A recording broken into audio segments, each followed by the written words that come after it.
الحمد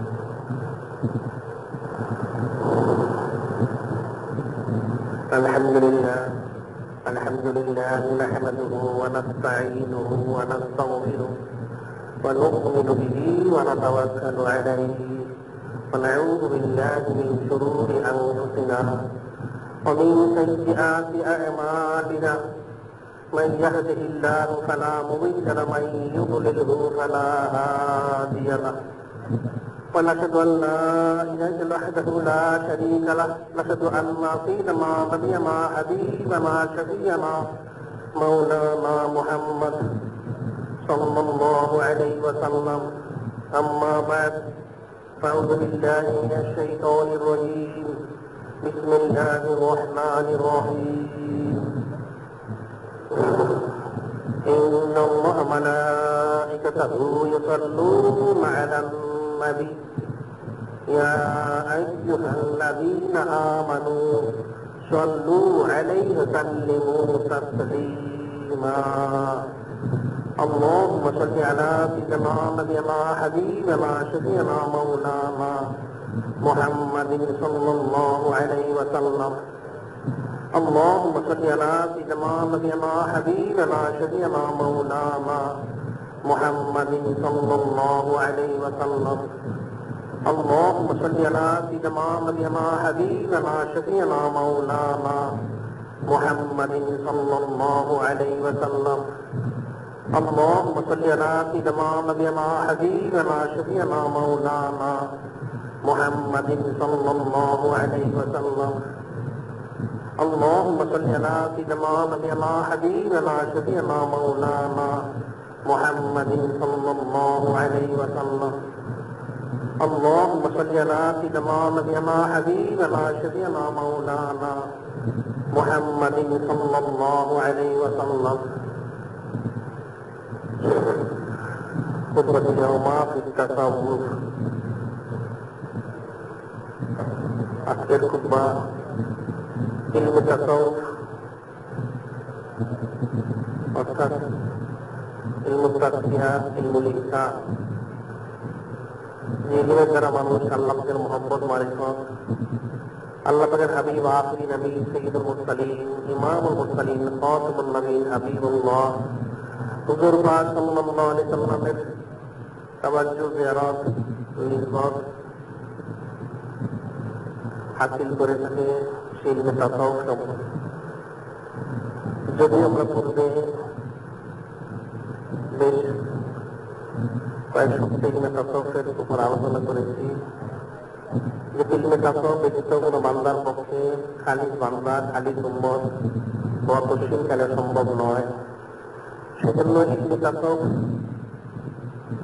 অর্জন করা ফরজ, তার দরুদ আল্লাহর ইলম অর্জন করাও ফরজের অন্তর্ভুক্ত।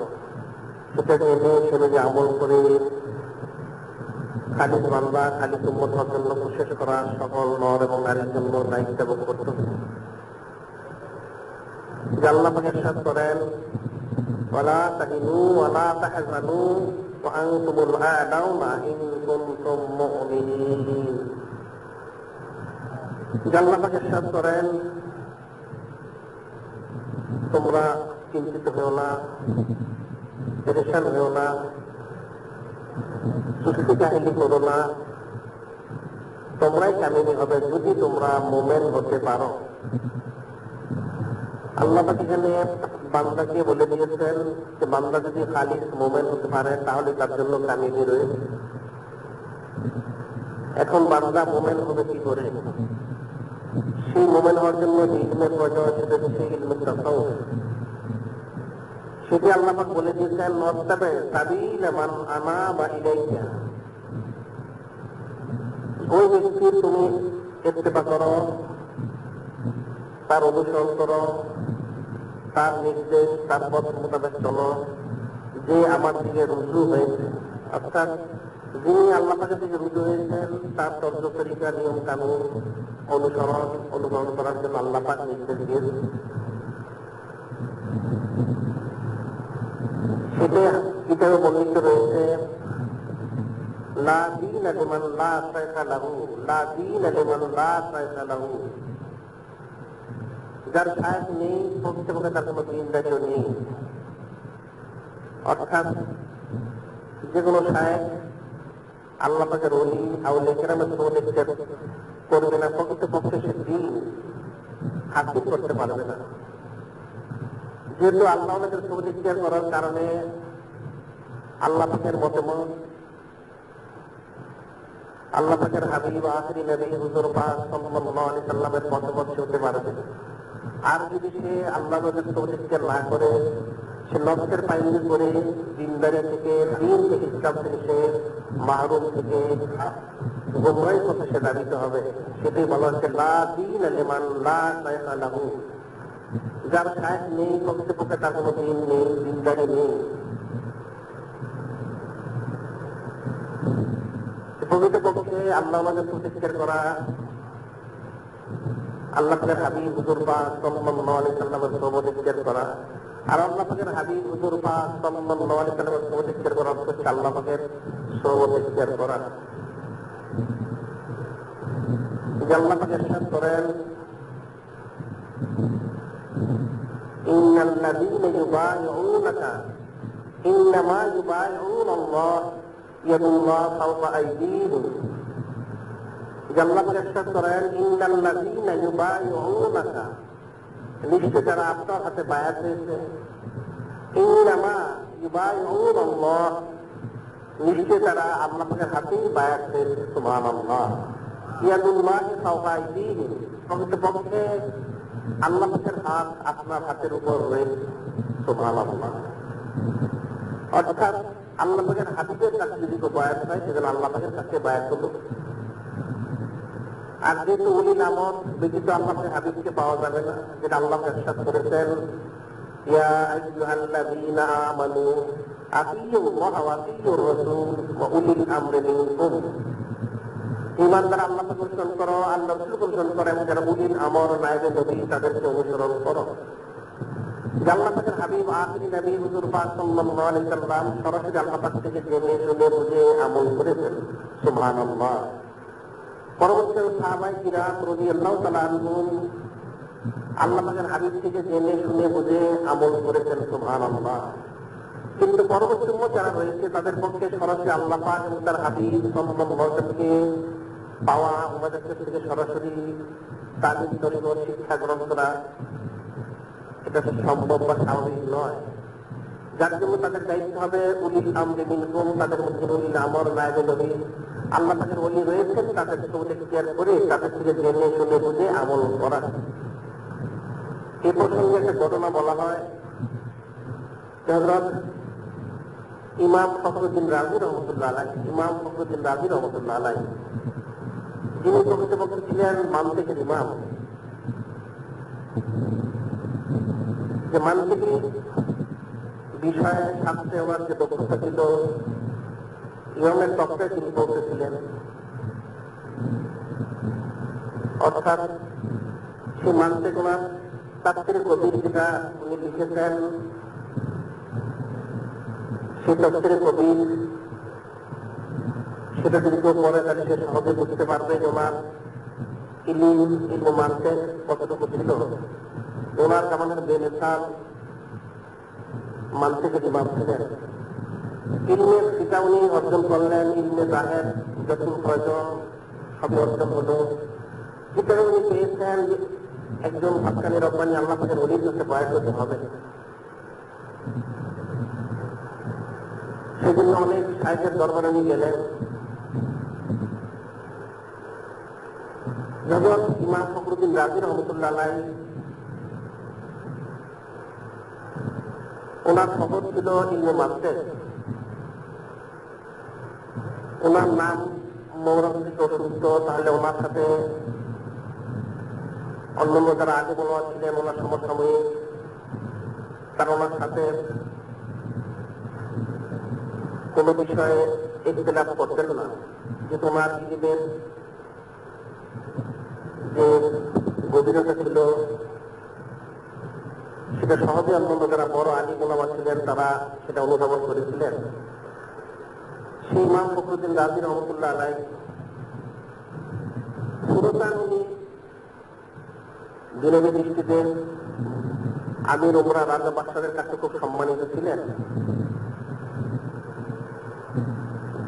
কিন্তু উনি মনে মনে ফিকির করলেন ইলমি তাসawwuf অর্জন করতে হবে, যেহেতু ইলমি তাসawwuf ব্যতীত আল্লাহ পাকের হাকিকি মুহাম্মদ মারিফত, আল্লাহ পাকের রাসূল হুজুর পাক সাল্লাল্লাহু আলাইহি ওয়াসাল্লামের তাওয়াজ্জুহ জিয়ারত মুহাব্বত নিসবত কোশ্চিন কালে হাসিল করা সম্ভব নয়। তিনি তালাশ করতে লাগলেন পীর সাহেব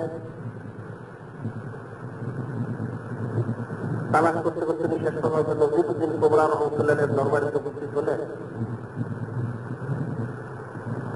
হযরত নজরুদ্দিন কুবরা রহমতুল্লাহের কাছে তিনি আজ জিজ্ঞেস করলেন, হুজুর দয়া করে আমাকে বায়াত করে নিন। হযরত নজরুদ্দিন কুবরা রহমতুল্লাহের খালেদ ওলি ওনার দিকে একটা দৃষ্টি দিলেন, দৃষ্টি দিয়ে দেখে বললেন যে তোমার মধ্যে যে ইলমে মানতিক রয়েছে সেই ইলমে মানতিক সরিয়ে তোমাকে ইলমে তাসাউফ শিক্ষা দিতে হবে। তিনি তাকে রাজি হলেন।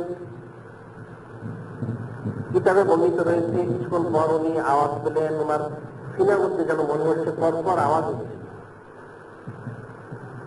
সেই আওয়াজটা পেয়ে উনি হযরত শায়েখ নজরুদ্দিন কুবরা রহমতুল্লাহকে বললেন, এটা কিসের আওয়াজ হচ্ছে? তিনি বললেন যে দেখো, তোমার ভিতরে ইলমে মানতিক এত বেশি রয়েছে, সেখানে ইলমে তাসাউফ প্রবেশ করানো সম্ভব নয়। সেটা কিছু কমিয়ে বের করে তারপর ইলমে তাসাউফ দিতে হবে। তখন হযরত ইমাম ফখরুদ্দিন রাজি রহমতুল্লাহ বললেন যে আল্লাহ পাকের ওলি, আপনি আমার বেয়াদবি মাফ করবেন। ফখরুদ্দিনের ফখর হচ্ছে ইলমে মানতিক, সেটা যদি বের করে দেওয়া হয় তাহলে আমার ফখর তো থাকে না। আপনি দয়া করে আমার সেটা রেখে যদি ইলমে তাসাউফ দিতে পারেন তাহলে আমার জন্য উপকার হয়। তখন হযরত নজরুদ্দিন কুবরা রহমতুল্লাহ বললেন, কেন এক কাজ করো, তুমি নিরিবিলি কোথাও থাকো, সেখানে কোনো পড়াশোনা করো না, একা একা থেকো। সেটা শুনে হযরত ইমাম ফখরুদ্দিন রাজি রহমতুল্লাহ আলাইহি এক নিরিবিলি স্থানে অবস্থান করলেন 1 বছর। কোন পড়াশোনা তিনি করলেন না, তবে কিছু লেখালেখি করেছিলেন, যে তাফসীর লিখতেছিলেন সেটা কিছু অংশ লিখেছিলেন। 1 বছর পর যখন উনি আসলেন,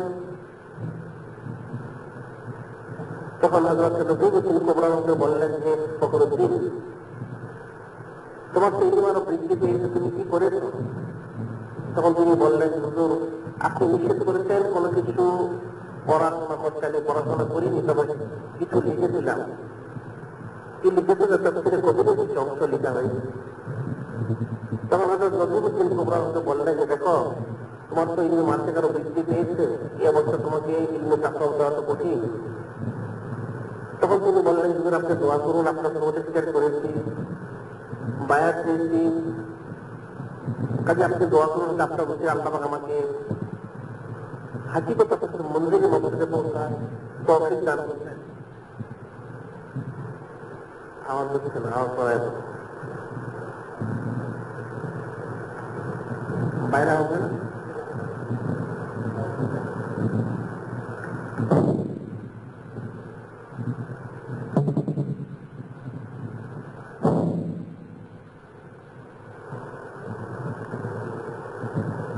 হযরত ইমাম ফখরুদ্দিন রাজি রহমতুল্লাহ আলাইহি ওনার শায়েখের দোয়া নিয়ে উনি চলে গেলেন। এটুকু মনে মনে ফিকির করলেন, ইলমে তাসাউফ তো কতটা হাসিল করা হলো না, কিন্তু মৃত্যুর সময় ইবলিস এসে ধোঁকা দিবে। তার সাথে দোয়া করার জন্য যদি মানতিকের ইমাম, মানতিকের যেটা তর্কশাস্ত্র লৌকিক শাস্ত্র যেটা বলা হয়ে থাকে, ইবলিস যত তর্ক বিতর্ক করবে সেজন্য মুখতালিফ প্রয়াস রয়েছে। কোনো কোনো বর্ণনা 100, কোনো বর্ণনা 360টা। তিনি দলিল ঠিক করলেন যে আল্লাহ পাক এক। যখন ওনার মৃত্যুর সময় এসে গেল, ইবলিস এসে ওনার সাথে তর্ক বিতর্ক শুরু করলো যে আল্লাহ পাক 2, তিনি প্রমাণ করলেন 1। এইভাবে একটা পর একটা দলিল পেশ করতে লাগলেন। করতে করতে এক সময় দেখা গেল ওনার সমস্ত দলিলগুলো শেষ হয়ে গেল। তখন ইবলিসকে 2 বলেছে, ওনার পক্ষে 1 বলে সাবেত করার আর কোনো দলিল নেই। উনি চারদিকে তাকাচ্ছেন অসহায়ের মতো। ঠিক এদিকে আল্লাহ পাকের সেই খালেদ নবী হযরত নজিমউদ্দিন কুবরা রহমাতুল্লাহ আলাইহি উনি এশার নামাজের ওযু করতেছিলেন। অন্যান্য দিন ওনার যে খাতে মনে হয় ওযু করান, এক বদনাতে ওনার ওযু হয়ে যায়, এক বদনা পানিতে ওযু হয়ে যায়। কিন্তু সেদিন খাতে পানি ডালতেছে তো ডালতেছেই। উনি হচ্ছে হযরত শায়েখ নজিমউদ্দিন কুবরা রহমাতুল্লাহ আলাইহি অন্য কোনো ফিকিরে মশগুল রয়েছে। উনি লক্ষ্য করতেছিলেন ইমাম ফখরুদ্দিন রাজি রহমতুল্লাহের অবস্থা, যে ইমাম ফখরুদ্দিন রাজি রহমতুল্লাহ শয়তানের সাথে ইবলিসের সাথে সেই দলিল নিয়ে আল্লাহ পাকের ওয়াহদানিয়ত একত্রতা নিয়ে বহাস করতেছিলেন, সেটা নিয়ে লক্ষ্য করতেছিলেন। যখন ইমাম ফখরুদ্দিন রাজি রহমতুল্লাহ সব দলিল শেষ হয়ে গেল, তিনি অসহায়ের মতো হয়ে গেলেন। সেটা দেখতে পেলেন ওনার শায়েখ হযরত নজিমউদ্দিন কুবরা রহমতুল্লাহ আলাইহি। তিনি সেটা দেখে শেষ পর্যন্ত সে পানিতে কিছু ছিটিয়ে দিয়ে কোনো কোনো মতে গুলি করে, অর্থাৎ কিছু পানি ওনাকে নিক্ষেপ করলেন এবং বললেন যে ফখরুদ্দিন, তুমি বলো যে বিনা দলিলে আল্লাহ পাক এক, আল্লাহ পাকের জন্য আল্লাহ পাক যে এক, এর জন্য এটা প্রমাণ করার জন্য কোনো দলিলের প্রয়োজন নেই, আল্লাহ পাক বিনা দলিলে এক। যখন হযরত ইমাম ফখরুদ্দিন রাজি রহমতুল্লাহ আলাইহি এই কথা বললেন, ইবলিস তখন চলে গেল। সেই কথা বলে চলে গেল, এই ফখরুদ্দিন রাজি, আজকে তুমি আমার কাছ থেকে রেহাই পেয়ে গেলে, তুমি আল্লাহ পাকের খালে চলিয়ে হযরত শায়েখ নজিমউদ্দিন কুবরা রহমতুল্লাহর সাথে বয়াত হয়েছিলে, সেটা তুমি বেঁচে গেলে। এটা বলে ইবলিস চলে গেল, ইমানের সহিত ইন্তেকাল করলেন। সুবহানাল্লাহ। এদিকে হযরত শায়েখ নজিমউদ্দিন কুবরা রহমতুল্লাহের এই আচরণ দেখে, অবস্থা দেখে মুরিদ মোতাকিদ যারা ছিল তারা একটু আশ্চর্য হলো। তারা হযরত শায়েখ নজিমউদ্দিন কুবরা রহমতুল্লাহ যখন নামাজ কালাম করে অবসর হয়েছেন, তখন জিজ্ঞাসা করলো যে হুজুর, আজকে আপনার এই আচরণ, অর্থাৎ এভাবে কথা বলা, ওযু করা, এর পিছনে কি হাকিকত রয়েছে? তখন তিনি ব্যাপারটা খুলে বললেন, যেটা মানুষের পক্ষে জানা সম্ভব ছিল না। তিনি বললেন যে দেখো, যে আমার কাছে যে মুরিদ হয়েছিল ইমাম ফখরুদ্দিন রাজি, যে মানতেকের ইমাম, যার ফখরে ছিল ইবনে মানতেক, আজকে সে বেঈমান হয়ে মৃত্যুবরণ করত। সে যে দলিল ঠিক করেছিল, সমস্ত দলিল একটা একটা করে ইবলিসকে সে দিয়েছিল, ইবলিসটা কোন দিয়েছিল। যখন তার দলিল শেষ হয়ে গেল, সে অসহায়ের মতো ইবলিসের তাকাচ্ছিল। সেই মুহূর্তে আমি তাকে বলেছি, তুমি বলে দাও বিনা দলিল আল্লাহ পাক এক। যখন সেটা সে বললো, ইবলিস চলে গেল এবং বলে গেল, এই ইমাম ফখরুদ্দিন আজকে আল্লাহ পাকের ওলির সাথে বিচার করেছিল বলেই তুমি নাজাত পেয়ে গেলে, অন্যথায় আমি তোমাকে বেঈমান করে জাহান্নামে নিয়ে যেতাম, নাউযুবিল্লাহ। সেটা পরবর্তীতে কবি বলেছেন, गर्व इस्तदलाल कार दिबूदे फख्र राजी राज़दार दिबूदे पाए इस्तदलाल चूबी बात पाए चूबे तमकीब बात। এই জন্য কবি বলেছেন যে দেখো, गर्व इस्तदलाल कार दिबूदे फख्र राजी राज़दार दिबूदे पाए इस्तदलाल चूबी बात पाए चूबे तमकीब बात। যে কবি বলেছেন যে দেখো, ইলমে তাফসীর এমন এক বিষয় যেটা একমাত্র আল্লাহ ওয়ালাদের উপদেশের করেই হাসিল করা সম্ভব। দুনিয়ার সমস্ত ইলম, ইলমে জাহের, যত হাদিস তাফসীর কাটা ফতোয়া রয়েছে, সেটা পড়ে কোশ্চিন কেন তাফসীর অর্জন করা সম্ভব নয়। গার্ব ইস্তেদলালে কারে দিবুদে ফখরে রাজি রাজেদারে দিবুদে। যদি দলিলের দ্বারাই কাজ হতো, যদি শুধু দলিলের দ্বারাই কাজ হতো, ফখরে রাজি রাজেদারে দিবুদে, ইমাম ফখরুদ্দিন রাজি দিনের দেশ, দিনের যে রাজ রয়েছে, ইলমে মানতেকের যে তত্ত্ব রয়েছে, ভেদ রয়েছে, সেটা ইমাম রাজি জানতেন। আজকে দলিল দিয়ে কাজ হতো, ফখরুদ্দিন রাজি দলিল দিয়ে বেঁচে যেতে পারতো, কিন্তু সে তো পারলো না। পায়ে ইস্তেদলালে চুবি বাত পায়ে চুবি বেতামকিব বাত। দলিলের পা হচ্ছে কাঁটাওয়ালা পার মতো। কাঁটাওয়ালা পাতে যেমন পাড়া দিয়ে ভর করা যায় না, ব্যথা পাওয়া যায়, পা তুলে নেয় মানুষ, ঠিক দলিলের পা হচ্ছে তেমন। ইলমে তাসাউফে দলিল দিয়ে সেটা আয়ত্ত করা সম্ভব নয়। ইলমে সেটা দলিলের উপর রয়েছে, ঠিকই রয়েছে, কিন্তু ইলমে তাসাউফ এমন এক ইলম যেটা দলিল দিয়ে ইস্তেকামত থাকা সম্ভব নয়। সেখানে সেটা হচ্ছে রুহানি বিষয়। যারা পীরের তরিকত আউলিয়া কেরাম, তাদের সোহবত ইখতিয়ার করবে, তাদের সোহবতের মাধ্যম দিয়ে রুহানি ভাবে ইলমি তাসাউফ মুরিদের অন্তরে প্রবেশ করবে, পয়ের তাওয়াজ্জু সেটা দিয়েছে আল্লাহ পাকের মহব্বত মারিফত, আল্লাহ পাকের হাবিব হুজুর পাক সাল্লাল্লাহু আলাইহি সাল্লামের তাওয়াজ্জুহ জিয়ারত সে হাসিল করবে। এবং সেটাই বলা হয়েছে আউলিয়ারা হাতে কুদরত আজিলা তীরে কাস্তা বাজে গারদান আসবে তেরা, যে আউলিয়ারা হাতে কুদরত আজিলা তীরে কাস্তা বাজে গারদান আসবে তেরা, যে আল্লাহ আমাদের এমন ক্ষমতা রয়েছে যারা নিক্ষিপ্ত তীরকেও ফিরিয়ে আনতে পারেন। সুবহানাল্লাহ। ইমাম ফখরুদ্দিন রাজি রহমতুল্লাহ ইমান হারাই স্বীকার করতেন, ওনার শায়েখ নজিবুদ্দিন কুবরা রহমতুল্লাহ ওনাকে সেই শয়তানের অসত্য থেকে, কুফরি থেকে হেফাজত করেছেন। কাজী ইলমে তাসাউফ সেটা হচ্ছে রুহানি ব্যাপার। পীরের তরিকত আউলিয়া কেরামের মধ্যে জিকির করে জিকিরের মাধ্যমে সেটা হাসিল করতে হয়। সেই জন্য কিন্তু বর্ণিত রয়েছে ফানজুরু আম্মান তা'খুযুনা দীনাকুম, তোমরা কার ক্ষেত্রে দ্বীন গ্রহণ করো সেটাকে লক্ষ্য করো। অর্থাৎ একজন খালিদ শায়েখ ওনার সমুদ্রে জিকির করতে হবে, যিনি আল্লাহ পাকের ওলি, সমুদ্রে জিকির করে কলবে জিকিরের মাধ্যমে সে নিয়ামতটা হাসিল করতে হবে। হাজার তফসির হাদিস ফতোয়া ফিকহ ইত্যাদি পড়ে ইলমে তাসাউফ অর্জন করা সম্ভব নয়। যদি সম্ভব হতো তাহলে সেই ব্যক্তিত্ব ইমাম ফখরুদ্দিন রাজি রহমতুল্লাহ হতেন, কিন্তু তিনি সেটা পারেননি।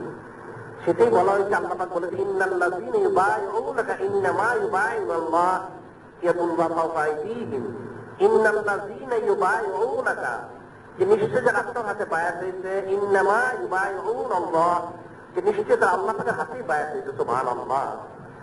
ইয়াদুল্লাহু ফাওকা আইদিহিম, নিশ্চয় আল্লাহ পাকের হাত মোবারক রয়েছে সকলের উপরে। অর্থাৎ আল্লাহ পাকের তার হাত নেই, ক্ষমতা। যে আল্লাহ পাকের হাবিবের কাছে যে বায়াত হলো সেজন্য আল্লাহ পাকের কাছে বায়াত হলো, ঠিক যারা উলিল আমলের কাছে যেন বায়াত হলো তারা যেন আল্লাহ পাকের হাবিবের কাছেই বায়াত হলো। সুবহানাল্লাহ। কাজেই ইলমে তাসাউফ বুঝে হাসিল করতে হবে। সেই জন্য হয়তো শায়েখ সাদি রহমতুল্লাহ বলেছেন, হযরত শায়েখ সাদি রহমতুল্লাহ বলেছেন, ওনার বলেছেন কিতাবে ক্ষেত্রে নুহে বা বদা ব নাশা খানদানে নবুয়তাস গমসুর সাথে আসাবে কাহাব রোজে চান্দে পায় নিকাহ গিরফত মরদুম শুদ।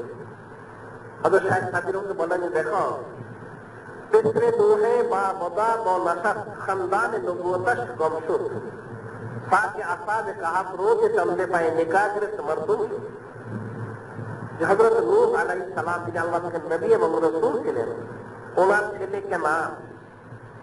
ছেলে কেনান, তার ছেলে ছিল হাম, শাম, ইয়াফেস এবং কেনান। এই কেনান কাফেরদের সাথে উঠা বসা করার কারণে শুধু সে নবুয়তি খানদান হারানো তা নয়, সীমান হারানো, কুফরি করে সে মৃত্যুবরণ করলো। নাউযুবিল্লাহ। সেটা তিনি বলেছেন ক্ষেত্রে নুহে বা বদা ও নাশাদ। হযরত নূহ আলাইহিস সালাম তিনি আল্লাহ পাকের নবী এবং রাসূল, ওনার ছেলে বদ লোকের সম্বন্ধে জিজ্ঞেস করে, কাফেরদের সম্বন্ধে জিজ্ঞেস করে, নবুয়তি খানদান তো হারানোই, সাথে ঈমান তো হারানো। নাউযুবিল্লাহ। আর সাথে আসহাবে কাহাফ রোজে চাঁদে পায় নিকাহ গিরফত মরদুম শুদ। আর সেই আসহাবে কাহাফের কুকুর, যে আসহাবে কাহাফ ছিল হযরত ঈসা আলাইহিস সালামের উম্মত, সেই গুহাবাসী 7 জন, তাদের সঙ্গী ছিল একটা কুকুর। হযরত শায়েখ সাদি রহমতুল্লাহ বলেন, এই কুকুরটা কিছুদিন আল্লাহ আমাদের মধ্যে বিচার করে সেও মানুষ হয়ে গিয়েছিল। সুবহানাল্লাহ। এর ব্যাখ্যায় বলা হয়েছে যে আল্লাহ পাকের নবী হযরত নূহ আলাইহিস সালাম যাকে আল্লাহ পাক নবুয়ত এবং রিসালাত দিয়েছিলেন, ওনাকে আল্লাহ পাক জানিয়েছিলেন বন্যা হবে, সারা জমিন তলিয়ে যাবে, একটা কিস্তি তৈরি করার জন্য তিনি তখন একটা কিস্তি তৈরি করলেন, একটা নৌকা তৈরি করলেন। বলা হলো নৌকার মধ্যে প্রত্যেক পশু পাখি কীট পতঙ্গ যা কিছু রয়েছে, গাছপালা জোড়া জোড়া নেওয়ার জন্য সেটা নেওয়া হতো। আল্লাহ পাকের নবী এবং রাসূল হযরত নূহ আলাইহিস সালাম ঘোষণা করেছিলেন, এই কিস্তিতে যারা উঠবে তারাই কিন্তু নাজাত পাবে, যারা এর বাইরে থাকবে তারা ধ্বংস হয়ে যাবে। ওনার এক ছেলে কেনান, সে কাফেরদের সাথে ওঠা বসা করতো, কাফেরদের সাথে তার সম্পর্ক ছিল, মহব্বত ছিল, নেসবত ছিল, তার লোক ছিল। সে নৌকাতে কিস্তিতে উঠলো না, আল্লাহ পাকের নবী এবং রাসূল হযরত নূহ আলাইহিস সালাম বললেন, হে কেনান, তুমি আমার সৃষ্টিতে চলে আসো, অন্যথায় তোমার ধ্বংস হওয়ার কোনো উপায় নেই। কিন্তু কেনান বলেছিল, আমি উঁচু পাহাড়ে উঠবো, সেখানে অনেক বড় বড় গাছ রয়েছে, সে গাছের খুব ডালে অর্থাৎ উপরে উঠে যাবো, তাতে আশা করি বন্যা আমাকে স্পর্শ করতে পারবে না। কিন্তু আল্লাহ পাকের নবী এবং রাসূল হযরত নূহ আলাইহিস সালাম বললেন যে সে সমস্ত গাছপালাগুলো পানিতে তলিয়ে যাবে, তুমি এখনো সময় আছে, ফিরে আসো। কিন্তু সে আসলো না। আল্লাহ পাকের নবী এবং রাসূল হযরত নূহ আলাইহিস সালাম আল্লাহ পাকের কাছে দোয়া করেছিলেন ছেলের জন্য। আল্লাহ পাক জবাব দিয়েছেন, এটা কোরআন শরীফে রয়েছে, ইন্নাহু লাইসা মিন আহলিক, ইন্নাহু লাইসা মিন আহলিক। হে আমার নবী, আমার রাসূল হযরত নূহ আলাইহিস সালাম, এই ছেলে তো আপনার আওলাদের অন্তর্ভুক্ত নয়। সে তো যদিও নসবের দিক থেকে আপনার সন্তান, হাকিগতিক আপনার সন্তান নয়, সে তো কুফরি করেছে। কুফরি করলে কোন ব্যক্তি তার নবীর সন্তানকে দাবি করতে পারে না। ইন্নাহু লাইসা মিন আহলিক, আল্লাহ পাক বলে দিলেন সে আপনার সন্তানের অন্তর্ভুক্ত নয়। সত্যি সেই ছেলে যখন বন্যা শুরু হয়ে গেল, পাহাড়ে উঠেছিল, অনেক উঁচু উঁচু পাহাড়, আস্তে আস্তে পানি পাহাড়ে উঠলো, সে গাছে উঠলো, সবচেয়ে উঁচু গাছে, গাছের উঁচু ডালে গিয়ে উঠলো। পানি উঠতে উঠতে সেই সমস্ত গাছগুলো ডালাগুলো তলিয়ে গেল, কোনো কোনো ভিতরে বর্ণিত হয়েছে তার উপরে প্রায় 40 হাত পানি হয়েছিল। এত বন্যা হয়েছিল, সেই কেনান বন্যায় ধ্বংস হয়ে যায়, মারা যায়, গর্ভ করে সে মারা যায়। সেটাই আল্লাহ পাকের ওলি হযরত শাইখ সাদির হতে বলেছেন, তেসরে নূহে বা মদা বনাসাত খানদানে নবুয়তাস গমসুর, যে আল্লাহ পাকের নবী এবং রাসূল হযরত নূহ আলাইহিস সালামের ছেলে কেনান কাফেরদের সঙ্গে শেয়ার করে সে ধ্বংস হয়ে যায়। নবুয়তি খানদান তো হারানোই, সাথে ঈমান তো হারিয়ে গোমরাহির মধ্যে, গজবের মধ্যে পড়ে সে ইন্তেকাল করেছে, নাউযুবিল্লাহ। আর ঠিক তার বিপরীত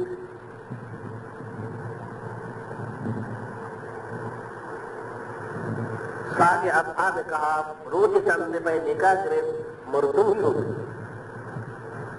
আসহাবে কাফের কুকুর, আসহাবে কাফ ছিল গুহার অধিবাসী 7 জন যুবক। আল্লাহ পাকের নবী এবং রাসূল হযরত ঈসা আলাইহিস সালামের জামানায় এক বাচ্চা ছিল, তাকে সে জুলুম করতো, মানুষকে জোর করে সেজদা করাতো, তার ইবাদতবন্দি করার জন্য আদেশ নির্দেশ করতো। যখন সেই 7 জন যুবককে সে বললো, তারা বললো আমাদের সময় আমরা চিন্তা ভাবনা করে দেখি।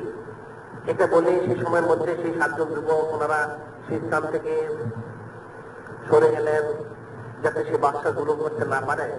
ওনারা যখন সরে যাচ্ছিলেন পাহাড়ি এলাকার দিকে, সাথে সাথে ওনার একটা কুকুর ছিল, সেই কুকুরটাও ছিল।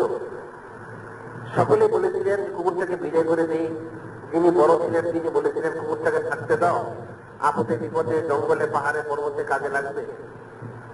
সত্যি ওনারা যে গুহাতে আশ্রয় নিলেন, কুকুরটা তার বাইরে বসেছিল। তো সেটা সম্পর্কে হযরত শাইখ সাদি রহমাতুল্লাহ বলেন, তাকে আসহাবে কাহাফ রোজ চলতে পাই নিকাহ গ্রেফ মরদুম শুরু, যে আসহাবে কাফের এই কুকুরটা কিছুদিন আল্লাহ পাকের নবী এবং রাসূল হযরত ঈসা আলাইহিস সালামের উম্মতের সমধিকার করার কারণে সে মানুষ হয়ে গেল। সুবহানাল্লাহ। যে সে কি করে মানুষ হলো, এর ব্যাখ্যায় হযরত শাইখ সাদি রহমাতুল্লাহ নিজে বলেছেন যে হাসরের দিন, কিয়ামতের দিন সেই কুকুরকে আল্লাহ পাক মানুষ করে জান্নাতে প্রবেশ করাবেন। সুবহানাল্লাহ। কোন সুযোগ দিবেন সেটা উনি বলেছেন যে দেখো, বনি ইসরাইলের এক দরবেশ ছিল বালাম বিন বাউর। বালাম বিন বাউর এক দরবেশ ছিল, যে মোটামুটি এবাদতবন্দি করত, কিন্তু সে শেষ পর্যন্ত দুনিয়ার মোহে মোহগ্রস্ত হয়ে ধ্বংস হয়ে যায়। আল্লাহ পাকের নবী এবং রাসূল হযরত মূসা কালিমুল্লাহ আলাইহিস সালামের বাগিনা হযরত ইউসা বিন নূন আলাইহিস সালাম, ওনাকে আল্লাহ পাক পাঠিয়েছেন সেই বালাম বিন বাউর যে দেশে থাকতো, সে দেশের বাদশা ছিল জালিম, তাকে পরাস্ত করে সেখানে আল্লাহ পাকের আইন কানুন জারি করার জন্য। কিন্তু বাদশা ছিল প্রতারক, সব চাতুরি করে সে সেই বালাম বিন বাউরের কাছে গেল। যে বালাম বিন বাউর সম্পর্কে বর্ণিত রয়েছে, তার দরবারে সবসময় 10,000 আলেম তালিম নিল। এত বড় আলিম সে ছিল। উপরের দিকে তাকালে সে সিদরাতুল মুনতাহা দেখতে পেত, নিচের দিকে তাকালে তাহতা সারা সে দেখত। সে বালাম বিন বাউর সমস্ত যাবত দাওয়াতও ছিল, তার দোয়াও আল্লাহ পাক কবুল করতেন। তখন সে বাদশা মনে করলো বালাম বিন বাউরকে দলটি হয়তো সহজ হবে, তার মাধ্যমে যদি দোয়া করা হয় হয়তো আল্লাহ পাক আমাকে কামিনী দান করবেন। তখন সে বাদশা বালাম বিন বাউরকে ব্যাপারটা খুলে বলল। তিনি বললেন যে দেখো, আল্লাহ পাকের নবী তিনি এসেছেন, ওনার বিরুদ্ধে বদদোয়া যদি আমি করি আমি ধ্বংস হয়ে যাব। এদিকে বালাম বিন বাউরের স্ত্রী ছিল, যে বালাম বিন বাউর স্ত্রীর প্রতি খুব আসক্ত ছিল। সেই বাদশা তার স্ত্রীকে ধরে তার মাধ্যম দিয়ে তাকে দোয়া করার জন্য বলল, এবং বাদশা ধোঁকা দিল, তোমরা যদি আমাদের দেশ হেফাজত করতে পারো তাহলে বালাম বিন বাউর যেটা বলবে সে অনুযায়ী আমি দেশ পরিচালনা করবো। প্রথমে সে বালাম বিন বাউর সে রাজি ছিল না। সে যে গুহাতে বসে সাধনা করত, সেখানে সে দোয়া ইস্তেগফার করত। তাকে যখন বলা হলো সে রওনা হচ্ছিল তার গাদায় তাওয়ারে, গাদা তাকে বলেছিল, হে বালাম বিন বাউর তুমি নবীর বিরুদ্ধে বদদোয়া করো না, তুমি ধ্বংস হয়ে যাবে। কিন্তু কিছুক্ষণ পর তাকে বলে ইবলিস মানুষের থ্রুতে সে বললো, হে বালাম বিন বাউর এই গাদার মধ্যে শয়তান প্রবেশ করেছে, তুমি গাদার কথা শুনো না, প্রকৃতপক্ষে সেই হচ্ছে শয়তান। এই প্রকৃতিও বর্ণিত রয়েছে, সে যখন গুহাতে যাবে দোয়া করার জন্য সে বাঘ থেকে ভয় পায়, সাপ থেকে ভয় পায়, ফিরে আসে। একে 3বার সে ফিরে আসে। এরপরেও তার স্ত্রীর প্ররোচনায়, সে বাদশার প্ররোচনায় সে শেষ পর্যন্ত সেখানে গিয়ে আল্লাহ পাকের নবী হযরত ইউসা বিন নূন আলাইহিস সালামের বিরুদ্ধে সে বদদোয়া করে। যেহেতু সে মুস্তাজাবুদ দাওয়াত ছিল, আল্লাহ পাক তার দোয়া কবুল করলেন। আল্লাহ পাকের নবী হযরত ইউসা বিন নূন আলাইহিস সালাম প্রথম দেখতে পেলেন ওনার যারা সৈন্য সামন্ত ছিল জিহাদে তারা হেরে যাচ্ছে, সেটা দেখে আল্লাহ পাকের কাছে আরজ করে, বারে আলাহি এটা কেমন কথা, সেই বাদশার লোকজন আমার সৈন্যদেরকে শহীদ করে ফেলছে। তিনি এবার সেজদায় গিয়ে দোয়া করলেন। আল্লাহ পাক জানালেন এই দেশে একজন দরবেশ রয়েছে বালাম বিন বাউর, যার দোয়া আমি কবুল করে থাকি, সে আপনার বিরুদ্ধে বদদোয়া করেছে। তখন সে আল্লাহ পাকের নবী হযরত ইউসা বিন নূন আলাইহিস সালাম বললেন, হে আল্লাহ পাক তাহলে তার বেলায়েত তার কামালত সব ছিনিয়ে নিন এবং আমাকে কামিনী দান করুন। আল্লাহ পাকের নবীর দোয়া শুনে তার বেলায়েত কামালত ছিনিয়ে নিলেন। বাদশা পরাস্ত হলো, তাকে উপযুক্ত শাস্তি দেওয়া হলো। শেষ পর্যন্ত বলা হলো, যেহেতু বালাম বিন বাউর অনেক কিয়ামতবন্দি করেছে, জিকির করেছে, সে তাকে যখন গ্রেফতার করে আনা হলো, আল্লাহ পাকের তরফ থেকে আল্লাহ পাকের নবী হযরত ইউসা বিন নূন আলাইহিস সালামকে জানিয়ে দেওয়া হলো যে বালাম বিন বাউরের জিন্দেগি সমস্ত আমল বরবাদ হয়ে গিয়েছে, তার কামালত বেলায় সব নষ্ট হয়ে গিয়েছে, যেহেতু সে নবীর বিরুদ্ধে বদদোয়া করেছে। এখন তাকে মাত্র 3টা সুযোগ দেওয়া হবে, যে কোনো 3টা বিষয় সে দোয়া করে সে নিতে পারবে। তখন সে তার স্ত্রী আসক্ত ছিল, স্ত্রী তাকে বলেছিল যে আপনি আমার জন্য দোয়া করুন, আর যেন অত্যন্ত খুবসুরত হয়ে যায়। সে সেটা করেছিল। যখন করলো, স্ত্রী তাকে ছেড়ে এলোমেলো চলাচল শুরু করলো, তখন সে গোসা করে দ্বিতীয় বদদোয়া করলো যে আল্লাহ পাক তার চেহারা কুকুরের মতো করে দিয়ে, এবং তাই করে দেওয়া হয়েছিল। তার দ্বিতীয় দোয়াটাও শেষ হয়ে গেল। তখন এলাকার লোকেরা বলল, তুমি তোমার স্ত্রীকে স্বাভাবিক দোয়া করে স্বাভাবিক করে দাও, তোমার আরেকটা দোয়া বাকি রয়েছে। সত্যি সে এত বড় মজবুত মালউন, সে তার স্ত্রীর জন্য দোয়া করলো যে আল্লাহ পাক তাকে স্বাভাবিক করে দেন। তার 3টা দোয়া শেষ হয়ে গেল, সে মালউন হয়ে গেল, মারদুদ হয়ে গেল। সেটা শেখ সাদির রহমান বলেন, এই বালাম বিন বাউর এর শুরুতে সে আসারে কাফের কুকুরটা পরকালে জান্নাতে প্রবেশ করবে। সুবহানাল্লাহ। সেটাই বলা হয় যে সাকে আসহাবে কাহাফ রোজ জানতে পাই নিকাহের মারদুম লোক, যে আসারে কাফের সে কুকুর কিছুদিন আল্লাহ পাকের নবী হযরত ঈসা আলাইহিস সালামের উম্মতের সাথে থেকে সে মানুষ হয়ে গেল। সুবহানাল্লাহ। সেটাই বলা হয় যে সৌবতে সলে তুরা সলে গুনাহ, তলেক তুরা তলে গুনাহ, সৎসঙ্গ মানুষকে ভালো করে দেয়, অসৎসঙ্গ ধ্বংস করে দেয়। হযরত নূহ আলাইহিস সালামের ছেলেকে অসৎসঙ্গ নষ্ট করে দিল, আর একটা কুকুরকে সৎসঙ্গ মানুষ করে দিল। সুবহানাল্লাহ। সেটাই আল্লাহ আমাদের কিছু সৌবতে ক্রিয়া করে, তার মাধ্যম দিয়ে আল্লাহ পাকের তাআল্লুক ব্যস্ত সম্পর্ক হাসিল হবে। দুনিয়াতে কোনো সামান, মাল, আসবাব, দল দৌলত, গাড়ি বাড়ি ইলমে জাহের যা রয়েছে সেটাতে কঠিন কালেও আল্লাহ পাকের মোহাম্মদ মারিফত, আল্লাহ ভিতরে তাল্লুক নিসবত হাসিল করা সম্ভব নয়, সেটাই স্পষ্ট করে দেওয়া হয়েছে। সেজন্য হাদিসে বর্ণিত রয়েছে, عن علي رضي الله عنه قال قال رسول الله صلى الله عليه وسلم يوشك أن يأتي على الناس زمان لا يبقى من الاسم إلا اسمه ولا يبقى من القرآن إلا رسمه ومساجدهم عامر بن حرام من الهدى علماء شر من تحت دين السماء। আল্লাহ পাকের হাবিব আখিরি নবী হুজুর পাক সাল্লাল্লাহু আলাইহি ওয়াসাল্লাম করেন, আলী রাদিয়াল্লাহু তাআলা বর্ণনা করেন, ইউশিকু আইয়াতি আলান নাস জামান, ইউশিকু অতি শীঘ্রই আমার উম্মতের এমন সময় আসবে, লা ইয়াবকা মিনাল ইসলাম ইল্লা ইসমুহু, ইসলামের নাম ব্যতীত আর কিছুই থাকবে না।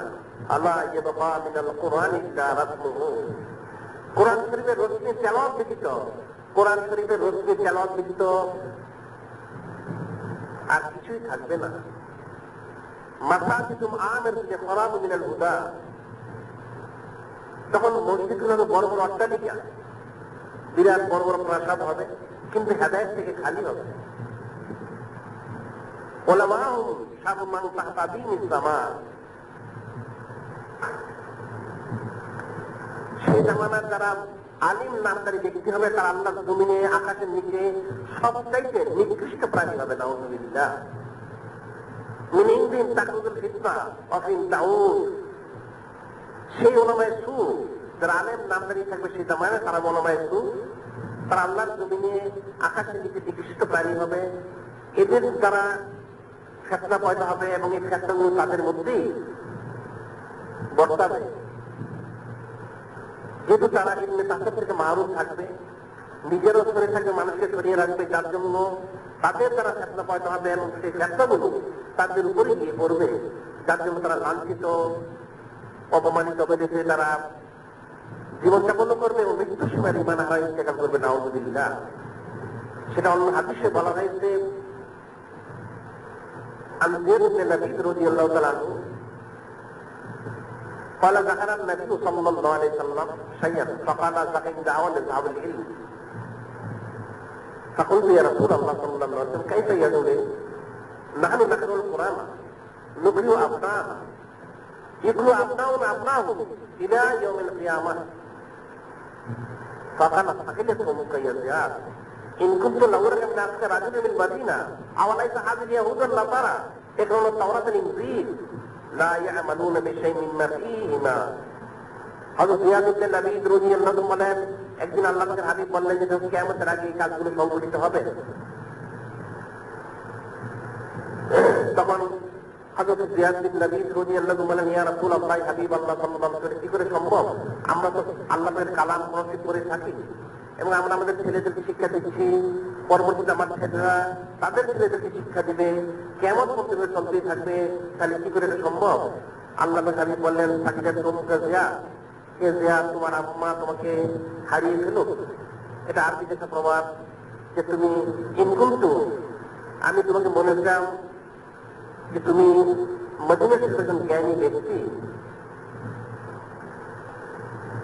লাউরাকা মিন আফকা রাজুলিন বিল মদিনা, আমি তোমাকে মদিনার একজন জ্ঞানী ব্যক্তি মনে করেছিলাম, কিন্তু তোমার কথা শুনে মনে হচ্ছে এটা অর্থাৎ জ্ঞানী বলে মনে হচ্ছে না, যে তোমার মাথা তোমাকে হারা, তুমি দেখতে পাচ্ছ না? আওয়ালাইসা ইয়াহুদ ওয়াল নাসারা ইয়াকরুনা তাওরাত ওয়াল ইনজিল, ইহুদি এবং নাসারা তাওরাত ইনজিল পড়ে থাকে, লা ইয়ামালুনা বিশাইইন মিম্মা ফীহিমা, এর মধ্যে যা কিছু রয়েছে তারা তো সেটা আমল করে না, যাতে ইহুদি নাসারা ধ্বংস হয়ে গেছে। ঠিক আমার উম্মতরা শেষ জামানায় এমন হবে, কোরআন শরীফ তেলাওয়াত করবে, রসম রেওয়াজ সবকিছু তারা করে যাবে, সেটা রসমি, বড় বড় মসজিদ করবে, মাদ্রাসা করবে, কিন্তু হেদায়েত থেকে খালি থাকবে, যেহেতু তারা হাকিকত কোরআন হাদিসে যা কিছু রয়েছে সেটা তারা আমল করবে না। যেমন ইহুদি না তারা আমল করে না, তারাও আমল না করার কারণে তারাও ধ্বংস হয়ে যাবে। কাজেই হাকিকত কোরআন হাদিস ইজমা কিয়াসের আমল কেউ করতে পারবে না যতক্ষণ পর্যন্ত কোন আল্লাহ পাকের ওলির সুন্নাত ইখতিয়ার না করবে। কারণ ইলমে জাহের একটা ইহুদি কোরআন শরীফ পড়তে পারে, হাদিস তফসির ফিকহ ফতোয়া পড়তে পারবে। অনেক খ্রিস্টান ইহুদি রয়েছে যারা হাফেজে কোরআন, ইউরোপ আমেরিকাতে রয়েছে, ইংল্যান্ডে রয়েছে, জার্মানিতে রয়েছে, আমেরিকাতে রয়েছে। তারা হাদিস তফসির ফিকহ ফতোয়া পড়ে থাকে, সেজন্য তারা আলিম হতে পারেনি, আল্লাহ হতে পারেনি। আলিম হওয়ার জন্য যেমন প্রথম শর্ত হয়েছে মুসলমান, দ্বিতীয় শর্ত হচ্ছে ইলমে তাসাউফ। সেটি আল্লাহ পাক বলেছেন ইন্নামা ইয়াখশাল্লাহ মিন ইবাদিল উলামা, নিশ্চয়ই যারা আলিম তারা আল্লাহকে ভয় করে। হযরত ইমাম আহমদ বিন হাম্বল রাহমাতুল্লাহি জিজ্ঞাসা করা হয়েছিল হুজুর আলিমকে, তিনি বললেন যে দেখো যার ভিতরে যত বেশি আল্লাহ ভীতি রয়েছে সে তত বড় আলিম। এখন আল্লাহ ভীতি সে পাবে কোথায়? আল্লাহ ভীতি কোরআন পড়লে কিন্তু হয় না, ইলমে তাসাউফ পড়লে জিকির আউলিয়া কেরামের সুন্নাত ব্যতীত কঠিন কালেও আল্লাহ ভীতি হাসিল করা সম্ভব হবে না। এর হাদিসে রয়েছে ওমান আরবুল ইলম আল্লাযিনা ইয়ামালুনা ইয়ালামুন ফামা আসাদুল ইলমিল কুলুবিল উলামা তামা। আলিমকে যে ইলম অনুযায়ী আমল করে, কোন জিনিস আলিমের অন্তর থেকে ইলমকে বের করে দেয়? দুনিয়ার মোহ, দুনিয়ার লোভ।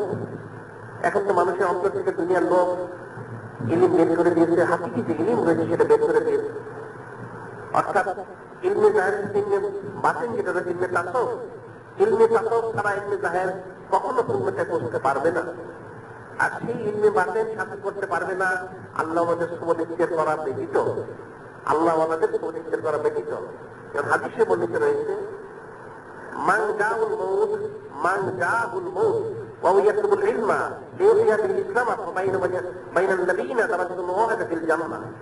আল্লাহ পাকের হাবিব আখিরি নবী হুজুর পাক সাল্লাল্লাহু আলাইহি ওয়াসাল্লাম ইরশাদ করেন মান জাহুল মউত ওয়া ইয়াতলুবুল ইলমা, কোন ব্যক্তির মৃত্যু এসে গেল এই অবস্থায় ইলম তলব করা অবস্থায়। কি কিসের জন্য সেই ইলম তলব করতে? লিইহইয়া বিল ইসলামা, লিইহইয়া বিল ইসলামা, ইসলামকে বোলবালা করার জন্য সেই ইলম তলব করা অবস্থায় ইন্তেকাল এসে গেল। বাইনা বাইনান নবিয়িনা দারাজাতুন ওয়াহিদা ফিল জান্নাহ, তার মধ্যে নবীর মধ্যে একটা মাত্র পার্থক্য থাকবে, সেটা হচ্ছে নবুয়ত। নবুয়ত ছাড়া সমস্ত মর্যাদা আল্লাহ তাকে দান করবেন, সুবহানাল্লাহ। এখন সেই ইলমটা কি? যদি ইলমে জাহেরি হতো তাহলে ইলমে জাহের হলে দেখা যায় সামান্য 20, 50, 100, 200, 500, 1000 টাকা দিয়ে ফতোয়া ঘুরে যায়, নাউযুবিল্লাহ। যদি ইলমে জাহেরের দ্বারা যেটা হতো তাহলে কখনো পয়সা দিয়ে ফতোয়া ঘুরতো না। ইলম বিক্রি করে মানুষ দুনিয়া হাসিল করে থাকে। তাহলে বুঝে ইলমটা হচ্ছে হাকিকি ইলমুল ফিল কওল, যেটা ইলমুল ইহসান, ইলমুত তাসকিয়া, ইলমুত তাসাউফ। যে ইলমের দ্বারা আল্লাহ পাকের মহব্বত মারিফাত হাসিল হয়, আল্লাহ রাসূলের তাআল্লুক জজবা হাসিল, সেই ইলম, এই ইলম অন্বেষণ করা অবস্থায় ইন্তেকাল করবে হাকিকত। সেই অবস্থায় ইন্তেকাল করে ইসলামকে বোলবালা প্রচার প্রসার করার জন্য সে ইন্তেকাল করে, তাহলে তার মধ্যে নবীর মধ্যে একটা দরজা পার্থক্য থাকবে, শুধু নবুয়ত। এছাড়া সমস্ত নেয়ামত আল্লাহ তাকে দিয়ে দেবেন, সুবহানাল্লাহ। কাজেই ইলমে তাসাউফ ব্যতীত দুনিয়ার অন্য কোনো কিছু দিয়ে আল্লাহ তাকে মহব্বত মারিফত কঠিনকালে হাসিল করা সম্ভব নয়। সেই জন্য কবি বলেছেন গার্ব সূরতে আদমি ইনসান দে আহমদ পূজা নামে ইহসান দে ই কে মিবিনি নিস্তন আদমি ই কে মিবিনি খিলাফে আদমা নিস্তন আদমি খিলাফে আদমা। এই জন্য কবি বলেছেন গার্ব সূরতে আদমি ইনসান দে আহমদ পূজা নামে ইহসান দে। যদি সুরতের দ্বারাই মানুষ মনুষ্যত্ব লাভ করতে পারত, যদি জাহেরি সুরতের দ্বারা মানুষ মনুষ্যত্ব লাভ করতে পারত, তাহলে বাহ্যিক সুরতের দিক থেকে আবু জেহেল খারাপ ছিল না। সুরতের সে অনেক সুন্দরী ছিল, সে খুব লাল টকটকে সুন্দরী সে ছিল, হাত পা নাক কান চোখ মুখ তার কোনটা কম ছিল না। সেজন্য কবি বলেছেন যদি সুরতের দিক থেকে মানুষ মনুষ্যত্ব লাভ করতে পারত, তাহলে সে আবু জেহেল, তার সাথে যিনি আল্লাহ পাকের নবী এবং রাসূল, সাইয়্যিদুল মুরসালিন, ইমামুল মুরসালিন, খাতামুন নবীয়িন, হাবিবুল্লাহ হুজুর পাক সাল্লাল্লাহু আলাইহি ওয়াসাল্লাম, এর সাথে কি পার্থক্য ছিল? কি পার্থক্য ছিল? হাদিসের মানুষ পার্থক্য দেখেনি, যার জন্য কাতারি মেলাতে পারেনি। প্রকাশ্য যেটা দেখা যাচ্ছে এটা মনুষ্যত্বের খেলা। নিস্তার আদমি বিলাস আদমান, এটা কোনো মনুষ্যত্ব নয়, এটা মনুষ্যত্বের একটা গিলাফ তাকে দেওয়া হয়েছে, মানুষ হিসেবে তাকে একটা গিলাফ তাকে চড়ানো হয়েছে। হাকিকত এটা মানুষ নয়। সুরত এক জিনিস আর হাকিকত তার আরেক জিনিস। সেজন্য বলা হয় हकीकत चुभ नहीं सकते बनावट के उसूलों से खोज वो आईनी कागजों के फूलों से যে হাকিকত যেটা রয়েছে চুপ নেই থাকতে বানাওয়ার কি উসুল হচ্ছে দোকান দিয়ে প্রমাণ দিয়ে হাকিকত তো চুমানো সম্ভব নয় খোঁজ আইনি কাগজও কি ফুল হচ্ছে কাগজের ফুল যত সুন্দর হোক কাপড়ের ফুল যত সুন্দর হোক না কেন যেটা তৈরি করা হয়েছে বানানো হয়েছে সেটা থেকে কিন্তু কখনো খুশবু বের হয় না, সেটা কখনোই খুশবু বের হয় না। কাজে হাকিকত তো চুমানো সম্ভব নয়, সেটা জাহির হবেই হবে। মানুষ যথেষ্ট পেয়ে রাখো এর হাকিকত জাহির হবে।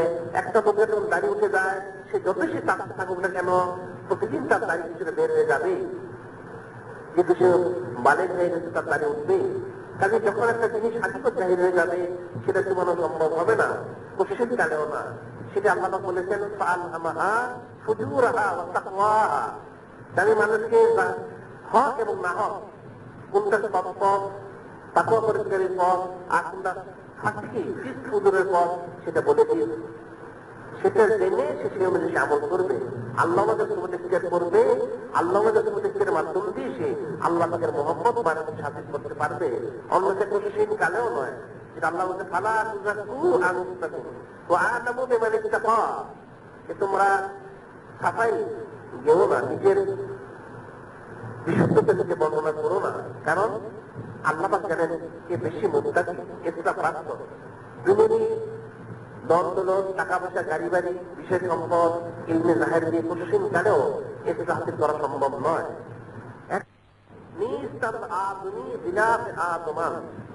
এটা কোনো মনুষ্যত্ব নয়, এটা মনুষ্যত্বের একটা গিলাফ তাকে দেওয়া হয়েছে, মানুষ হিসেবে তাকে একটা গিলাফ তাকে চড়ানো হয়েছে। হাকিকত এটা মানুষ নয়, সুরত এক জিনিস আর হাকিকত তার আরেক জিনিস। সেজন্য বলা হয় হাকিকত চুপ নেই থাকতে বানাওয়ার কি উসুলোं से खोज वो आईनी कागजों के फूलों से। যে হাকিকত যেটা রয়েছে চুপ নেই থাকতে বানাওয়ার কি উসুলোं से, দোকান দিয়ে প্রমাণ দিয়ে হাকিকত তো চুমানো সম্ভব নয়। खोज वो आईनी कागजों के फूलों से, কাগজের ফুল যত সুন্দর হোক কাপড়ের ফুল যত সুন্দর হোক না কেন যেটা তৈরি করা হয়েছে বানানো হয়েছে সেটা থেকে কিন্তু কখনো খুশবু বের হয় না, সেটা কখনোই খুশবু বের হয় না। কাজে হাকিকত তো চুমানো সম্ভব নয়, সেটা জাহির হবেই হবে। মানুষ যথেষ্ট পেয়ে রাখো এর হাকিকত জাহির হবে। একটা লোকের যখন দাঁড়িয়ে উঠে যায় সে যথেষ্ট তাকতে থাকুক না কেন প্রতিদিন তার দাঁড়িয়ে কিছুটা বের হয়ে যাবেই, কিন্তু সে বালেক হয়ে গেছে তার দাঁড়িয়ে উঠবে। কাজে যখন একটা জিনিস হাকিকত জাহির হয়ে যাবে সেটা চুমানো সম্ভব হবে না, কোশ্চিন কালেও না। সেটা আল্লাহ বলেছেন ফাআলহামাহা ফুজুরাহা ওয়া তাকওয়াহা। আমি মানুষকে হক এবং না হক কোনটা সৎ পথ তাকওয়া পরিষ্কারের পথ আর কোনটা ফাঁকি ফিস্ক ফুজুরের পথ সেটা বলে দিয়ে সেটা জেনে সে অনুযায়ী সে আমল করবে, আল্লাহ আমাদের সুমতিষ্কার করবে। আল্লাহ আমাদের সুমতিষ্কারের মাধ্যম দিয়ে সে আল্লাহ পাকের মহব্বত বানাতে সাবিত করতে পারবে, অন্যথা কোশ্চিন কালেও নয়। যেটা আল্লাহ বলতে ফালা তুযাক্কু আনফুসাকুম ওয়া আ'লামু বিমান ইত্তাকা, তোমরা সাফাই গেও না, নিজের বিশুদ্ধতা থেকে বর্ণনা করো না, কারণ আল্লাহ পাক জানেন কে বেশি মুত্তাকি এতটা প্রাপ্ত। দুনিয়াবি দল টাকা পয়সা গাড়ি বাড়ি বিষয় সম্পদ ইলমে জাহের দিয়ে কোশ্চিন কালেও এতটা হাসিল করা সম্ভব নয়। একমাত্র ইলমে তাসাউফ এবং আল্লাহর সুবহান ব্যতীত। এই প্রসঙ্গে বলা হয় যিনি হযরত ফরিদ বিন আত্তার রাহমাতুল্লাহ আলাইহি বিশিষ্ট আল্লাহ পাকের ওলি বুজুর্গ, বিশিষ্ট বুজুর্গ আল্লাহ পাকের ওলি বেমিসাল যোগ্যতা আল্লাহ পাক দিয়েছেন, ওনার সালাত করেছেন। ওনার পরবর্তী যারা মাওলানা জালালউদ্দিন রুমি রহমতুল্লাহ আলাইহি, হযরত শাইখ সাদি রহমতুল্লাহ আলাইহি এবং পরবর্তী যারা বড় বড় তত্ত্ববেদ বিশেষ করে সাতটি ভাষায় যারা বড় বড় কবি ছিলেন তারা প্রত্যেকে ওনার সালাত করেছেন। শেখ ফরিদ বিন আত্তার রহমতুল্লাহ আলাইহি উনি আলেম ছিলেন, আলেম হওয়া সত্ত্বেও উনি আতরের ব্যবসা করেছেন, যার জন্য ওনার আত্মার ওনার নামে সংযুক্ত হয়েছে। উনি পরবর্তী জীবনে ওনার একটা বড় ওষুধের দোকান ছিল, বড় ওষুধের দোকান। সে দোকান উনি বেচা কিনা করতেন, অনেক বড় দোকান। সে জামানায় প্রায় 1,00,000 টাকার ঔষধ ওনার দোকানে ছিল। এক মুহূর্তের তরফ অবসর থাকতেন না, অনেক ক্রেতা ছিল, প্রতিদিন হাজার হাজার টাকা ওনার বিক্রি হতো। ওনার অর্থের আল্লাহ পাকের মহব্বত মারিফত হাসিল করার জন্য একটা ইচ্ছা ছিল, যেটা গুপ্ত ছিল। উনি মনে মনে জিজ্ঞেস করেছেন আল্লাহকে মোহাম্মদ মারেফত হাসিল করবেন, কিন্তু কি করে করবেন? ইলমে গায়েবটা শিক্ষা হয়েছে, তাতেও কিছু হয়নি। দুনিয়ায় অনেক টাকা পয়সা দ্বন্দ্ব হয়েছে, তাতেও আল্লাহকে মোহাম্মদ মারেফত হাসিল হয়নি। কিন্তু আল্লাহ পাক ওনার আরজু আকাঙ্ক্ষা দেখে আল্লাহ পাকের এক মজলুম ওলি বুজুর্গকে পাঠালেন মিসকিন সুরতে। একজন মিসকিন লোক ওনার সেই ঔষধের দোকানে আসলেন, এসে ওনার কাছে কিছু খয়রাত চাইলেন যে আমাকে কিছু দাও হে ফরিদুদ্দিন আফতাব। কিন্তু হযরত ফরিদুদ্দিন আফতাব রহমতুল্লাহের কোনো সময় ছিল না সে মিসকিনের দিকে লক্ষ্য করা। উনি বেঁচে কিনা যত মশগুল ছিলেন, সেই মিসকিন ছেলে থেকে বলেছিল, হে ফরিদুদ্দিন আফতাব, আফসোস তোমার জন্য, তুমি দুনিয়ার মোহে এত মোহগ্রস্ত হয়ে গিয়েছ, এক সেকেন্ডের তরেও তুমি আমার কথা শুনতে পাচ্ছ না বা আমার দিকে লক্ষ্য করতে পারতেছ না। যে অবস্থা তোমার হয়, তাহলে তুমি কি করে তোমার প্রাণটা দিবে, কি করে তুমি মৃত্যুবরণ করবে? হযরত ফরিদুদ্দিন আফতাব হয়তো ব্যাপারটা বুঝতে পারেন। এই মিসকিন যেজন বুজুর্গ মজলুম ওলি, উনি তখন বললেন, হে মিসকিন ব্যক্তি, আপনি যেভাবে প্রাণ দিবেন আমিও কিন্তু সেভাবে প্রাণ দিব। তখন সে মজলুম বুজুর্গ বললেন, তাই নাকি, ঠিক আছে। ওনার কাছে একটা পোটলা ছিল, উনি করলেন যে ওনার দোকানের সামনে সে পোটলাটা রেখে ক্যাবলা মুখে শুয়ে পড়লেন। তার চাদর ছিল, চাদর মাথার উপর চড়িয়ে দিলেন এবং জোরে জোরে লা ইলাহা ইল্লাল্লাহু মুহাম্মাদুর রাসূলুল্লাহ সাল্লাল্লাহু আলাইহি ওয়াসাল্লাম বলে সেই মজলুম বুজুর্গ ইন্তেকাল করলেন। সুবহানাল্লাহ। যখন এই ঘটনা ঘটে গেল, হযরত ফরিদুদ্দিন আফতাব রহমতুল্লাহ আলাইহি উনি বললেন, ব্যাপারটা কি হলো? সত্যি কি লোকে ইন্তেকাল করলো? উনি দোকান থেকে বেরিয়ে আসলেন, এই কাছে সত্যি সেই বুজুর্গ ব্যক্তি ইন্তেকাল করেছেন। উনি বলেছেন যে তুমি আমার মতো প্রাণ দিবে, ঠিক আছে আমি প্রাণ দিচ্ছি, তাহলে আমার মতো দিয়ে দাও। সেটা দেখে ওনার অন্তর পরিবর্তন আসলো। যেটা সেটাও বর্ণিত রয়েছে, প্রকৃতপক্ষে সেই বুজুর্গ ব্যক্তি প্রত্যেক আল্লাহ পাকের ওলিদের ক্ষেত্রে এমন থাকে, তাদের ইন্তেকালের সময় তারা আল্লাহ পাকে আরজু করেন, আল্লাহ পাক আমার এই নিয়ামতটা আমি কাকে দিব? তখন আল্লাহ পাক বলে দেন, অমুকের কাছে এটা সুবর্ণ করো। সেই মজলুম বুজুর্গ তার কাছে যাই নিয়ামত ছিল, তিনি বলেছিলেন যে আল্লাহ পাক এটা কোথায় সুবর্ণ করবো? আল্লাহ পাক বলেছেন, ফরিদুদ্দিন আফতাব আমাদের কাছে এটা সুবর্ণ করো। এখন কি করে সুবর্ণ করবেন? একটা উঠে নিয়ে এসেছেন, তিনি যাওয়ার সময় সেটা সুবর্ণ করে তিনি চলে গেলেন। ওনার ছেলের যখন সেটা প্রবেশ করে গেল, উনি ঘটনা দেখলেন, দেখতে উনি সেই মজলুম বুজুর্গকে গোসল করে কাপড় দাপন করে জানাজা করে কাপড় দাপন করে সব সমাধা করে উনি এসে সমস্ত দোকান আল্লাহ রাস্তায় দান করে দিলেন। সব ঔষধ এবং কিছু মালসামানা বিক্রি করে সব আল্লাহ রাস্তায় খরচ করে ফেললেন। খরচ করে সেই জামানার বিশ্ব বুজুর্গ হযরত রুকনুদ্দিন আফাক রহমতুল্লাহ আলাইহি ওনার সঙ্গে শেয়ার করেন। পরবর্তীতে আরো অনেকের সঙ্গে শেয়ার করে উনি তাকমিলে পৌঁছেন। সুবহানাল্লাহ। সেটাই বলা হয়েছে, দুনিয়াবি মালসামানা, দল দৌলত, টাকা পয়সা, গাড়ি বাড়ি বা ইলমে জাহের দিয়ে আল্লাহ পাকে হাসিল করা যাবে না। একমাত্র আল্লাহ আমাদের সঙ্গে শেয়ার করে তাদেরকে সন্তুষ্ট করে তাদের কাছ থেকে রুহানি ফয়েজ এবং তাওয়াজ্জুহ লাভ করা যায়, তাহলে সেটা হাসিল করা সম্ভব। হযরত ফরিদুদ্দিন আফতাব রহমতুল্লাহ আলাইহি উনি আলেম ছিলেন, ধনী ছিলেন, অনেক টাকা পয়সার মালিক সে জামানায়। ওনার জন্ম বলা হয় প্রায় 513 হিজরি, প্রায় অর্থাৎ সেই 600 শতকের লোক তিনি। সে জামানায় তিনি লক্ষ লক্ষ টাকার মালিক ছিলেন, কাজে সম্পদ ওনার কম ছিল না। কিন্তু কোনো কিছু দিয়েই আল্লাহ পাকের মোহাম্মদ মারিফত হাসিল হয়নি, যতক্ষণ মতো সেই মজলুম বুজুর্গ ওনাকে ফয়েজ তাওয়াজ্জুহ না দিয়েছেন। যখন তিনি ফয়েজ তাওয়াজ্জুহ দিলেন, ওনার হাক্কি বুঝ পয়দা হলো, এরপর উনি আল্লাহ নবীকে জিজ্ঞেস করে তাকে মিলে পৌঁছলেন। সুবহানাল্লাহ। সেটাই বলা হয়েছে, আল্লাহ ওনাদের মধ্যে জিজ্ঞেস করা ব্যতীত কোশ্চিন কালে কিন্তু আল্লাহ পাকে হাসিল করা যাবে না। যত কিছু থাকুক না কেন, ইলমে তাসাউফ যেটা হাসিল করা, সেটা তাসাউফ যেখানে পাওয়া যাবে সেখানে গিয়ে সেটা হাসিল করতে হবে এবং সেজন্য কোশিশ করে যেতে হবে আজীবন। আল্লাহ বলেছেন, মৃত্যু পর্যন্ত কোশিশ করে যাও, মৃত্যু পর্যন্ত কোশিশ করে যাও। এখানে ইয়াকিন শব্দের অর্থ হচ্ছে মৃত্যু। যে আল্লাহ পাকের ইবাদত করতে গিয়ে জিকির ফিকির তাসবিহ তাহলিল যা কিছু রয়েছে, এটা মৃত্যু পর্যন্ত কোশিশ করে যাও, তাহলে অবশ্যই তোমাদের পক্ষে কামিল হাসিল করা সম্ভব। এখানে ইয়াকিন শব্দের অর্থ কিছু লোক রয়েছে যার ফকির বেসরা বেদাত, তারা কিন্তু বলে থাকে একই অর্থ বিশ্বাস। এই কথাটা কুফরি, এই কথাটা হচ্ছে কুফরি। কারণ কোরআন শরীফে বর্ণিত রয়েছে ইয়াকিন শব্দের অর্থ হচ্ছে মৃত্যু।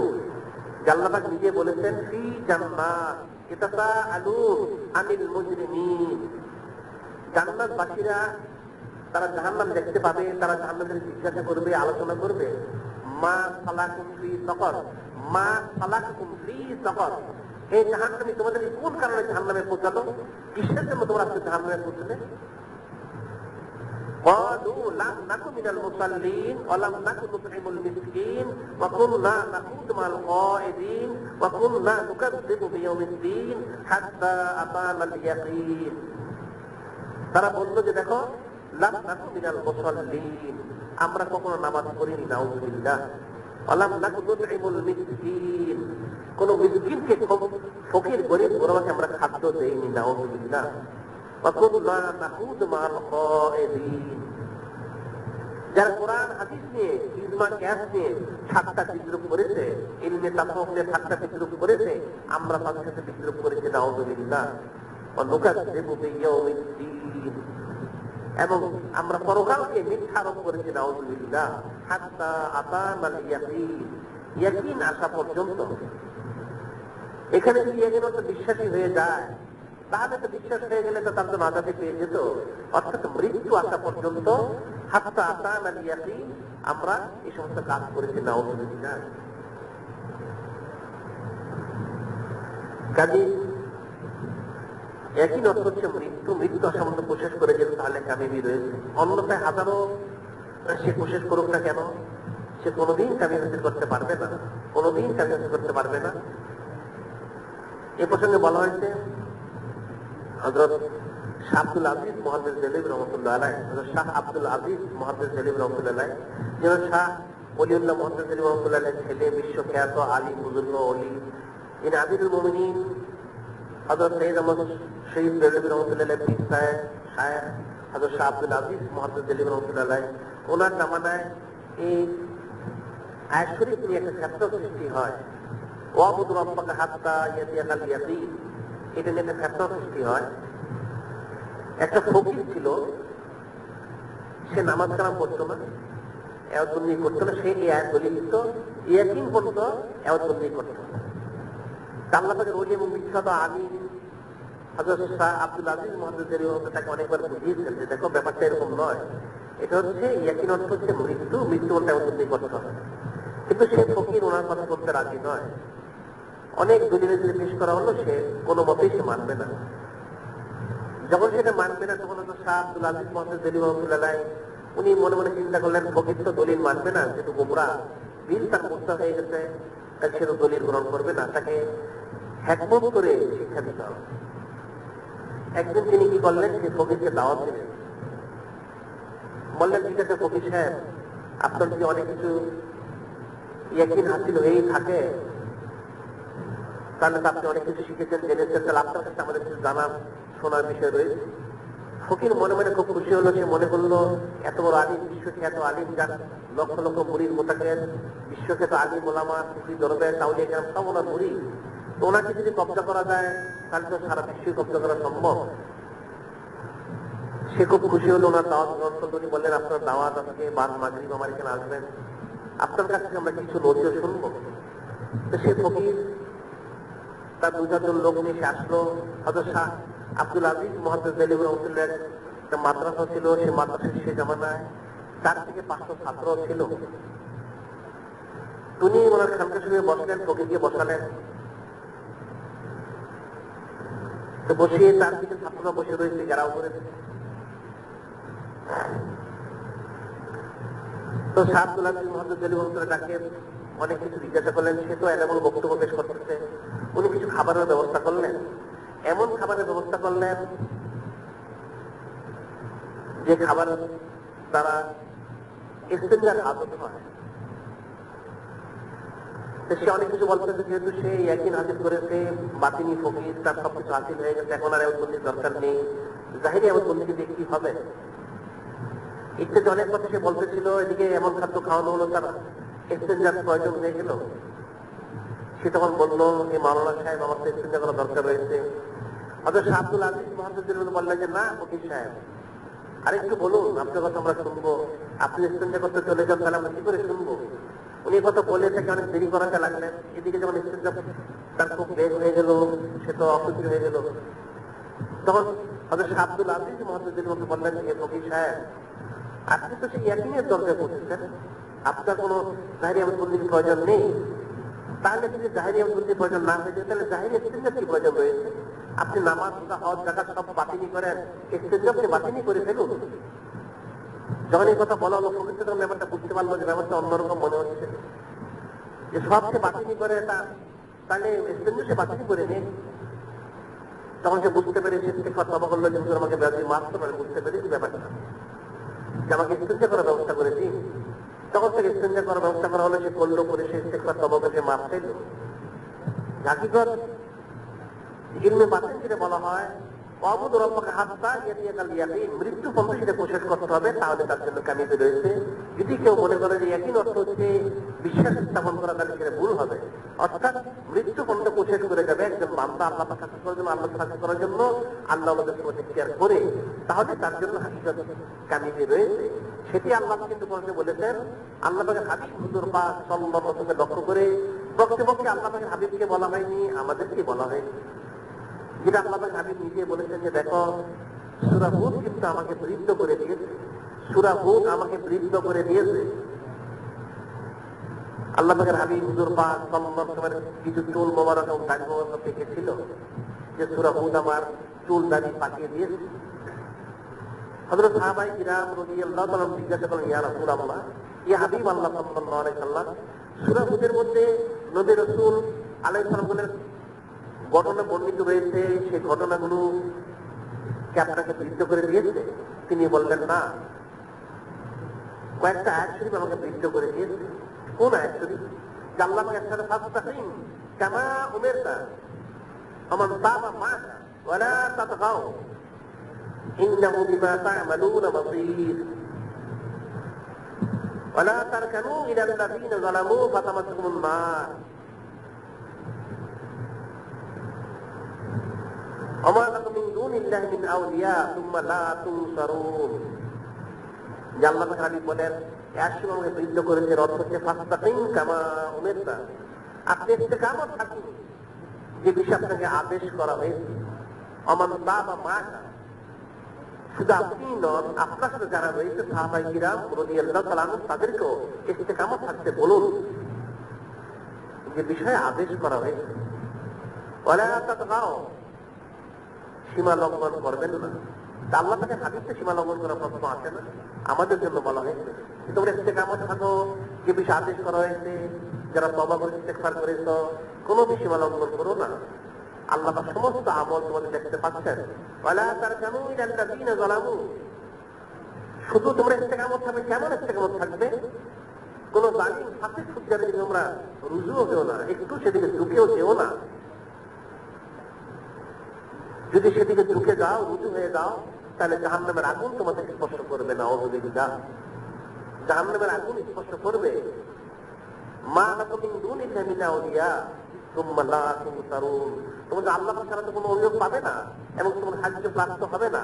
সে বালাম বিন বাউর, সে জালেম দরবেশ, সে দরবেশ বালাম বিন বাউর, সে জালেম বাদশা থেকে রুজু হওয়ার কারণে সে জাহান্নামে হয়ে গেল। নাউযুবিল্লাহ, সে তার এত কিছু হাসিল করার পরেও সে বাদশা থেকে রুজু হওয়ার কারণে, ফাসিক ফুজ্জার জালেমের থেকে রুজু হওয়ার কারণে তার দরবেশকে হারিয়ে কামলত ব্যালেন্সকে নষ্ট করে দিয়ে সে জাহান্নামে হয়ে গেল। নাউযুবিল্লাহ। কাজে বান্দার দায়িত্ব হচ্ছে আল্লাহ পাকের মহব্বত মানুষকে অর্জন করা। সেটা আল্লাহ আমাদের সম্বন্ধে স্বীকার করেই সেটা সম্ভব। অন্যথায় হাজারো মহব্বত অবলম্বন করেও সে কোশিন কালেও সে কিন্তু সেটা হাসিল করতে পারবে না। তার দায়িত্ব হচ্ছে সেটা কোশিশ করে যাওয়া। সেজন্য কবি বলেছেন যে দেখো, সমস্ত কারো জন্য অপেক্ষা করবে না। তীরে আমদাদাত বসুয়ে ছায়ায় ও তরকাশ খতম সুদা যুক্ত যেও, তীরে আমদাদাত বসুয়ে ছায়ায় ও তরকাশ খতম সুদা যুক্ত যেও। যে কবি বলেছেন যেটা হয়েছে, ঘটনা বলা হয়েছে, এর মধ্যে এক ব্যক্তি, সে ছিল শিকারী, সে শিকার করতে গেছে। তার সেই তরকাশ হচ্ছে, তরকাশ হচ্ছে যেটার মধ্যে তীরগুলো রাখা হয়, তীর ধনুক নিয়ে সে গেছে শিকার করার জন্য। তো সেখান থেকে সেই যে ফলাগুলো যেটার মধ্যে রাখা, সেটা তরকাশ। সে গিয়ে দেখলো এক জঙ্গলে বিরাট একটা পাখি, অনেক বড় পাখি। সেটা সে দেখে মনে মনে চিন্তা করে এই পাখিটা যদি শিকার করা যায় তাহলে আজকের জন্য তার কামিয়ে দিবে। সেটা দেখে সাথে তার তীরের ফলা নিয়ে এসে একটা ফাঁকা মারতে লাগলো। তীরে আমদাদত বসু সে মারতে লাগলো। মারতে মারতে যখন দেখা গেল এক সময় হঠাৎ তার দৃষ্টি তার বিপরীত দিকে চলে গেল। যখন বিপরীত দিকে দৃষ্টি গেল, সে দেখতে পেলো প্রকৃতপক্ষে সে যেখানে তীর মেরেছে সেটা পাখির একটা ছায়া। প্রকৃত পাখিটা তার বাম দিকে রয়েছে, সে ডান দিকে তীর মেরেছে। যখন সে তাকালো, পাখি দেখলো, তখন সে তার তরকার সামনে হাত দিল। হাত দিয়ে দেখতে পেলো কোনো তীরের কোনো ফলাই তার নেই। এখন সে কি করে পাখিকে মারবে? সেটাই কই বলেছেন তীরে আমদাবাদ বসুয়ে ছায়া এবং তরকার খতম সুদ তুমি তীর মেরেছো ছায়ার মধ্যে, এখন যখন প্রকৃত পাখি পেলে এখন কে তুমি মারবে? এখন তো তোমার তীরের ফলা নেই, কি করে তুমি সেটা মারবে? এটার মেশাল হচ্ছে একটা মানুষ আজীবন কোশিশ করে যাচ্ছে, সে দুনিয়ার পিছনে গায়রুলের পিছনে ঘুরতেছে, ঘুরতে ঘুরতে তার মৃত্যুর সময় যখন এসে গেল, মৃত্যুর ফলনা মালাকুল মউত যখন উপস্থিত হয়ে গেল, তখন তো তার দেখা গেল নেকি বলতে কিছু নেই, গায়রুল্লাহ আল্লাহ বলতে তার কিছুই নেই। যখন সে আল্লাহ থেকে রুজু হবে তখন তার সময় শেষ। এখন তো মালাকুল মউত এমন কবজ করে তাকে জাহান্নামে পৌঁছে দিবে, নাউযুবিল্লাহ। সেটাই বলা হয়েছে তীরে আমদাদাত বসুয়ে ছায়ায় ও তরকার খতম সুদা যুক্ত যুগ, যে তুমি ছায়ের মধ্যে গায়রুলের মধ্যে জিন্দেগি কাটিয়ে দিলে, যখন তোমার বুঝ পয়দা হলো সময় তোমার শেষ হয়ে গেল, এখন তো ঈমান হারা হয়ে তোমাকে জাহান্নামে যাওয়া করার কোনো গতি নেই, জাহান্নামে যাওয়া করার কোনো গতি নেই। কাজেই সময় থাকতে ইস্তেগফার তওবা করে আল্লাহর সাথে ইখতিয়ার করে আল্লাহ পাকের মহব্বত মারিফত আল্লাহর সাথে তাল্লুক নিয়ামত হাসিল করে যেতে হবে। অন্যথায় গায়রুলের মধ্যে কখনোই আল্লাহ পাকের মহব্বত মারিফত নেই। সেটা যেটি হোক না, একমাত্র আউলিয়া কেরাম ওলিউল্লাহ আল্লাহ যারা বন্ধু, তাদের কাছে আল্লাহ পাকের মহব্বত রয়েছে, তাদের ইখতিয়ার করে সেটা হাসিল করতে হবে।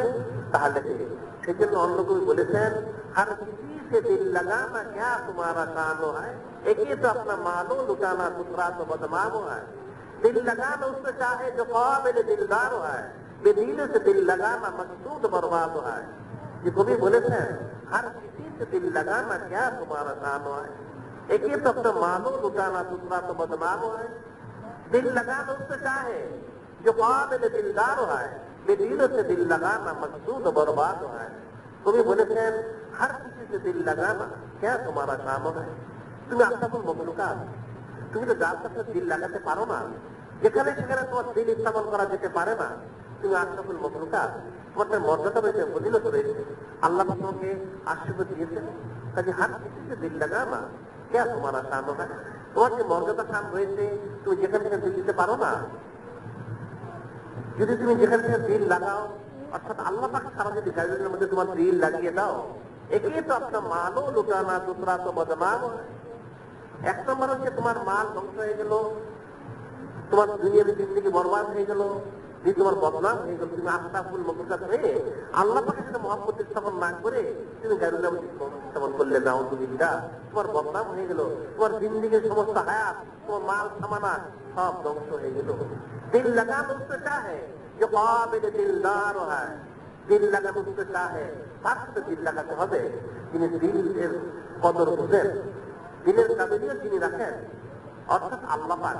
এর অর্থ হচ্ছে আল্লাহ পাকের নবী, আউলিয়া কেরাম, যারা দিলের কদর বুঝেন তাদের সাথে দিল লাগাও। দিল লাগানো उससे चाहे जो काबिल दिलदार है, যিনি দিলের উপযুক্ত, দিল যিনি বুঝেন তার সাথে তুমি দিল লাগাও। दिल लगाना तो जो काबिल दिलदार है, बेदिलों से दिल लगाना मकसूद बर्बाद है। बेदिलों से दिल लगाना, যে মুর্দা, যে নির্বোধ, তার সাথে দিল লাগানো অর্থ হচ্ছে নিজের মকসুদটাকে ধ্বংস করে দেয়া। বেদিলোं से दिल लगाना मकसूद बर्बाद है। বেদিল যারা রয়েছে, অর্থাৎ যারা নির্বোধ, যারা মুর্দা, এদের সাথে দিল লাগানো অর্থ হচ্ছে নিজের মকসুদ, নিজের জিন্দেগি সমস্ত কিছু বরবাদ করে দেওয়া। কাজে বান্দার দায়িত্ব হচ্ছে আল্লাহর সাথে তার দিল সংযুক্ত করা। সে তো আল্লাহর সাথে সবচেয়ে দিল সংযুক্ত করতে পারবে না, কি করে তার পক্ষে সম্ভব? তার দায়িত্ব হচ্ছে সে আল্লাহ পাকের নবীর সাথে দিল লাগাবে। আল্লাহ পাকের নবী সে পাবে কোথায়? তখন তার দায়িত্ব হচ্ছে যারা আল্লাহর ওলি রয়েছেন তাদের সাথে সে যেন তার দিলটাকে সংযুক্ত করে দেয়, তাদের সাথে সে দিল সংযুক্ত করবে। সেখানে আল্লাহর ওলি হয়ে, আল্লাহর নবী সেখানে আল্লাহ পর্যন্ত যে তার দিন পৌঁছবে, তখনই তার মকসুদ পুরা হবে। অন্যথায় তার জিন্দেগি বরবাদ। কিন্তু সে যারা বেদিল, যারা মুর্দা, নির্বোধ, গায়রুল্লাহ, তার সাথে যে দিন স্থাপন করেছে, তার জিন্দেগি বরবাদ, তার আমল আখলাক, তার সিরত মাল সম্পদ যা কিছু রয়েছে, হায়াত মৌত সব বরবাদ। অর্থাৎ জাহান্নাম তার গতি থাকবে না। সময় থাকতে প্রত্যেককে আল্লাহ পাকের পথে পথ হওয়ার জন্য, আল্লাহ রসুলের পথে পথ হওয়ার জন্য আল্লাহ ইখতিয়ার করতে হবে। অন্যতে কঠিন কালেও কাজে সম্ভব হয়। সেটি আল্লাহ বলে দিয়েছেন, ওয়াল্লাযীনা জাহাদু ফীনা লানাহদিয়ান্নাহুম সুবুলানা ওয়া ইন্নাল্লাহা লামাআল মুহসিনিন। নিশ্চয়ই আল্লাহ বলেন, যারা আমাকে পাওয়ার জন্য কোশিশ করে, আমাকে পাওয়ার যত রাস্তা রয়েছে এসব বলে দেয়, নিশ্চয়ই নিশ্চয়ই যারা মুহসিন, আল্লাহর ওলি, আল্লাহ বলেন আমার যারা বন্ধু, আমি তাদের সাথেই রয়েছি। আর আল্লাহ হাবিব বলেন, মান জাদ্দা ওয়াজাদা, যে কোশিশ করে সে পায়, যে কোশিশ করে সে পায়। কাজে কোশিশ করতে হবে আল্লাহ পাকে হাসিল করার জন্য, আল্লাহ হাসিল করার জন্য। ইলমে তাসাউফ, ইলমে তাসাউফটা মনে রাখতে হবে। আল্লাহ পাকের তাল্লুক, নেসবত, আল্লাহর মহব্বত, জিয়ারত, এটা কিন্তু কঠিন কালেও আল্লাহর ওলিদের ছাড়া কোথাও পাওয়া যাবে না, কঠিন কালেও পাওয়া যাবে না। হাজারো কোশিশ করা যাবে, হাজারো মতপথ অবলম্বন করা যাবে, হাজারো জায়গায় যাওয়া যাবে, অনেক দশগুলো টাকা পয়সা বাড়ি গাড়ি কামাই করা যাবে, অনেক কিতাব হিফজ করা যাবে, কোরআন হিফজ করা যাবে, হাদিস তাফসীর কাকামত হিফজ করা যাবে। হাকিকত আল্লাহ পাকের মহব্বত হাসিল করা যাবে না যতক্ষণ পর্যন্ত আরেকজন আল্লাহ পাকের ওলির সোহবত ইখতিয়ার না করা হবে। এটা তো দুনিয়াবি মিসালে বোঝা খুব সোজা। যদি লোকের দলিল অর্থাৎ কোরআন হাদিস বাদ দিলে আপনি যে দলিল রয়েছে সেটা তো বোঝা সহজ। একটা ছেলে যদি ডাক্তার হতে চায়, তাকে তো মেডিকেল কলেজে পড়তে হবে। ইঞ্জিনিয়ারিং কলেজে সে ভর্তি হয়, সে পশ্চিম কেন ডাক্তার হতে পারবে না? আর যদি ইঞ্জিনিয়ার হতে চায়, তাকে ইঞ্জিনিয়ারিং কলেজে ভর্তি হতে হবে। সে যদি ডাক্তারি মেডিকেল কলেজে ভর্তি হয়, সে তো ইঞ্জিনিয়ার হতে পারবে না। কাজে প্রত্যেকটার জন্য আলাদা স্থান রয়েছে, আলাদা অবস্থান রয়েছে, আলাদা হাকিকত রয়েছে। কাজে আল্লাহ হতে হলে ঠিক আল্লাহ আমাদের সবুজ ইখতিয়ার করতে হবে। যে পৃথিবীর ইতিহাসে কোনো যারা অতীত হয়েছেন, হচ্ছেন, হবেন, এমন একজন আল্লাহ পাকের ওলি পাওয়া যাবে না যিনি আল্লাহ পাকের ওলি ছাড়া ওলি হয়েছে, একজনও পাওয়া যাবে না। আল্লাহ আমাদের সবুজ ইখতিয়ার করতে হবে, তারপর আল্লাহ পাওয়া যাবে। তাহলে ইলমে তাসাউফ, আল্লাহ পাকের মহব্বত, মারিফত, আল্লাহ রাসূলের মহব্বত, তাআল্লুক, ইলমত হাসিল হবে। সেটা প্রত্যেকের মধ্যে আমাদের কিন্তু আমরা আল্লাহ পাকের বান্দা, আল্লাহ রাসূলের উম্মত, আমাদের সে আল্লাহ পাকের খালিস বান্দা, আল্লাহ রাসূলের উম্মত হওয়ার জন্য কোশিশ করতে হবে। তাহলে কামিয়াবি রয়েছে। এখানে একটা আল্লাহ পাকের ওলিকে জিজ্ঞাসা করেছিল যে আল্লাহ পাকের ওলি আপনি কেমন আছেন? তখন সে আল্লাহ পাকের ওলি বলেছিল যে দেখো, আমি তো খুব ভালো রয়েছি, খুব ভালো রয়েছি। কেমন ভালো? আমি যা চাই সেটাই হয়, আমি যেটা চাই না সেটা হয় না। জিজ্ঞাসা করলো যে কোন হাল? তখন আল্লাহ পাকের ওলি বললেন যে দেখো, আমার মনটাকে আল্লাহর মনের সাথে মিলিয়ে দিয়েছি। আল্লাহ পাক যা চান আমি সেটাই চাই, সেটাই হয়। আল্লাহ পাক যেটা চান না, আমি সেটা চাই না, সেটা হয় না। সুবহানাল্লাহ। কাজে বান্দাকে মনে রাখতে হবে ইলমে তাসাউফের অনেক মাকামাত রয়েছে, অনেক অবস্থা হাল হাকিকত রয়েছে। সমস্ত মাকামাতের শেষ যে মাকাম, যেটা হচ্ছে আল্লাহ পাকের বান্দা হাকিকত আপ হওয়া, এবং তার আমলের যত রয়েছে শেষ হচ্ছে আল্লাহ পাকের হাবিব আখিরি নবী হুজুর পাক সাল্লাল্লাহু আলাইহি ওয়াসাল্লামের সুন্নতের ইত্তেবা করা। আল্লাহর ইত্তেবা করে আউলিয়া কেরাম সুন্নতের ইত্তেবার মাধ্যম দিয়ে, কলবে জিজ্ঞাসার মাধ্যম দিয়ে সেই হাকিয়ে আপ বান্দা হওয়া, অর্থাৎ আল্লাহ পাকের মতামত, আল্লাহর রাসূলের পথে পথা, আল্লাহ ওয়াদের সন্তুষ্টি অর্জন করে, যেটা আমি অনেক বলে থাকি, কিতাবে বর্ণিত রয়েছে যে এক আল্লাহ পাকের ওলি, সে বাজার থেকে একটা গোলাম খরিদ করে আনলো, সেই গোলামকে আল্লাহ পাকের ওলি জিজ্ঞাসা করলেন, যে গোলাম তুমি কি খাবে, কি পড়বে, কোথায় থাকবে, কি কাজ করবে? গোলাম তখন জবাব দিয়েছিল যে আল্লাহ পাকের ওলি, আপনি তো আমাকে খরিদ করেছেন, আমি তো আপনার গোলাম, আপনি যা খাওয়াবেন আমি সেটাই খাবো, যা করাবেন তাই করবো, যে কাজ দিবেন সে কাজ করবো, যেখানে রাখবেন সেখানেই থাকবে। আল্লাহ পাকের ওলি যখন প্রশ্ন করলেন, গোলাম এই জবাব দিল, সেটা শুনে আল্লাহ পাকের ওলি কাঁদতে লাগলেন। আল্লাহ পাকের ওলির কান্না দেখে যারা মুরিদ মোতাকে ছিলেন, মুহিদ্দিন ছিলেন, তারা বললেন যে আল্লাহ পাকের ওলি আপনি কাঁদেন কেন? আপনার গোলাম তো সঠিক জবাব দিয়েছে। আল্লাহ পাকের ওলি বললেন যে দেখো, সেই সঠিক জবাব দেওয়ার কারণে আমি কাঁদতেছি। মাত্র কিছু সময় হলো তাকে সামান্য পয়সা দিয়ে আমি খরিদ করে এনেছি, এসেই সে তার মতটা আমার মতের সাথে মিলিয়ে দিল। আমি যা খাওয়াবো সে তাই খাবে, আমি যা পড়াবো সে তাই করবে, আমি যে কাজ করবো সে কাজ করবে, যেখানে রাখবো সেখানে থাকবে। সে এসেই তার মতটা আমার মতের সাথে মিলিয়ে দিল। আমার বয়স 40, 80, 90, 100 বছর হয়ে গেছে, এখন পর্যন্ত আমার মতটা আল্লাহর মতের সাথে আমি মিলাতে পারলাম না।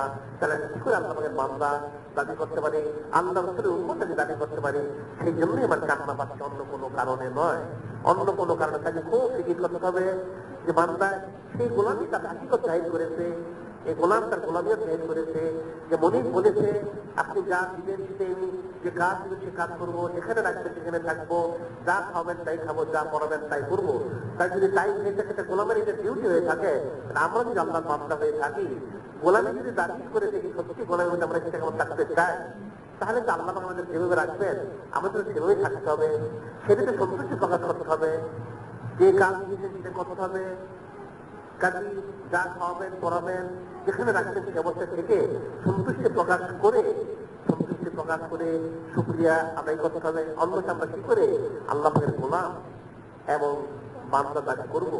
হাকিকতে এই অবস্থা কেউ করতে পারবে না যতক্ষণ পর্যন্ত সে আল্লাহর সাথে স্বীকার করে ইলমে তাকওয়া হাসিল না করবে, রুহানি ফয়েজ তাওয়াজ্জুহ সে যখন অর্জন না করতে পারবে, তার দিলের মধ্যে যখন আল্লাহ পাকের মহব্বত প্রবেশ না করবে, ততক্ষণ পর্যন্ত সেটা হাসিল করতে পারবে না। এটাই বলা হয়েছে আজ মহব্বতের তালুকা শিরিন খাওয়াত, আজ মহব্বতের তালুকা শিরিন খাওয়াত।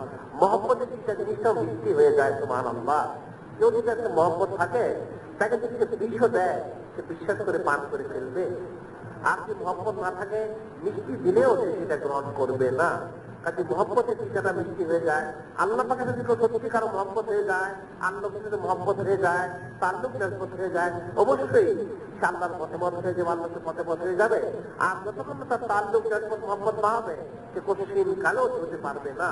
সেই জন্য তাত্ত্বের ক্ষেত্রে বর্ণিত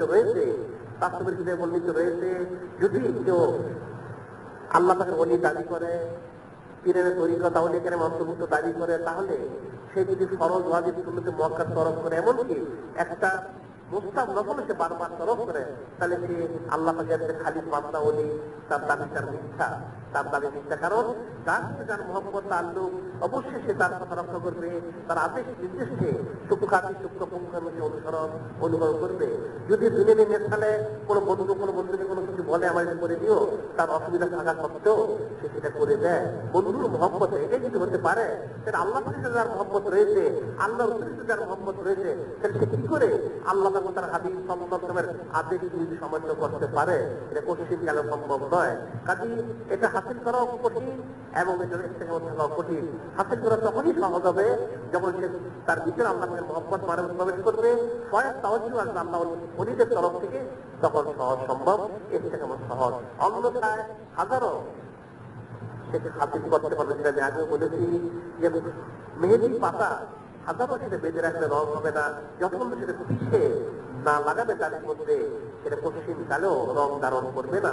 কাজে আল্লাহ পাকের মতামত আল্লাহ স্বীকার করে, কলবে জিকির করে, মুসাক্কাত করে সে যখন হাকিকতে বসতে পারবে, তখনই তার পক্ষে সব সম্ভব বান্দা হওয়া, গোলাম হওয়া। সবকিছু আমরা আল্লাহ পাকে দোয়া করবো, যেটা আল্লাহ পাক আমাদেরকে হাকিকত ইলমে তাকওয়া অর্জন করে আল্লাহ পাকের বান্দা, আল্লাহর উম্মত, আল্লাহ ওদের রাজমন্ত্রী সম্পূর্ণ আল্লাহ পাক আমাদেরকে হাসিল করার তৌফিক দান করেন। আর আরেকটা জরুরি কথা, সামনে সোমবার দিন আমরা, যেহেতু কালকে থেকে মুহররমুল হারাম, মুহররম মাস শুরু হবে, আশুর উপলক্ষে আমরা প্রত্যেকবার মাহফিল করে থাকি। বিশেষ করে আশুরার 9-10 তারিখে রোজা রয়েছে, কিছু আমল রয়েছে। সেজন্য সামনে সোমবার আছে, শুক্রবার, সামনে সোমবার আমাদের এখানে আশুর উপলক্ষে মাহফিল, আপনাদের প্রত্যেকের দাওয়াত রইল। আশুর উপলক্ষে এখানে সামনে সোমবার এখানে মাহফিল, আপনাদের প্রত্যেকের দাওয়াত, আপনারা আসবেন। অনেক কিছু জানা শোনা বোঝার বিষয় রয়েছে, যেটা আল্লাহ আমাদেরকে, আল্লাহ খালিদ বান্দা, আল্লাহ উম্মত, আল্লাহ আমাদের করার তৌফিক দান করেন। এখন যারা পরে এসেছেন তারা 4 রাকাত সফল, ওয়া আখিরু দাওয়ানা আলহামদুলিল্লাহি রাব্বিল আলামিন। আসসালামু আলাইকুম ওয়া রাহমাতুল্লাহ।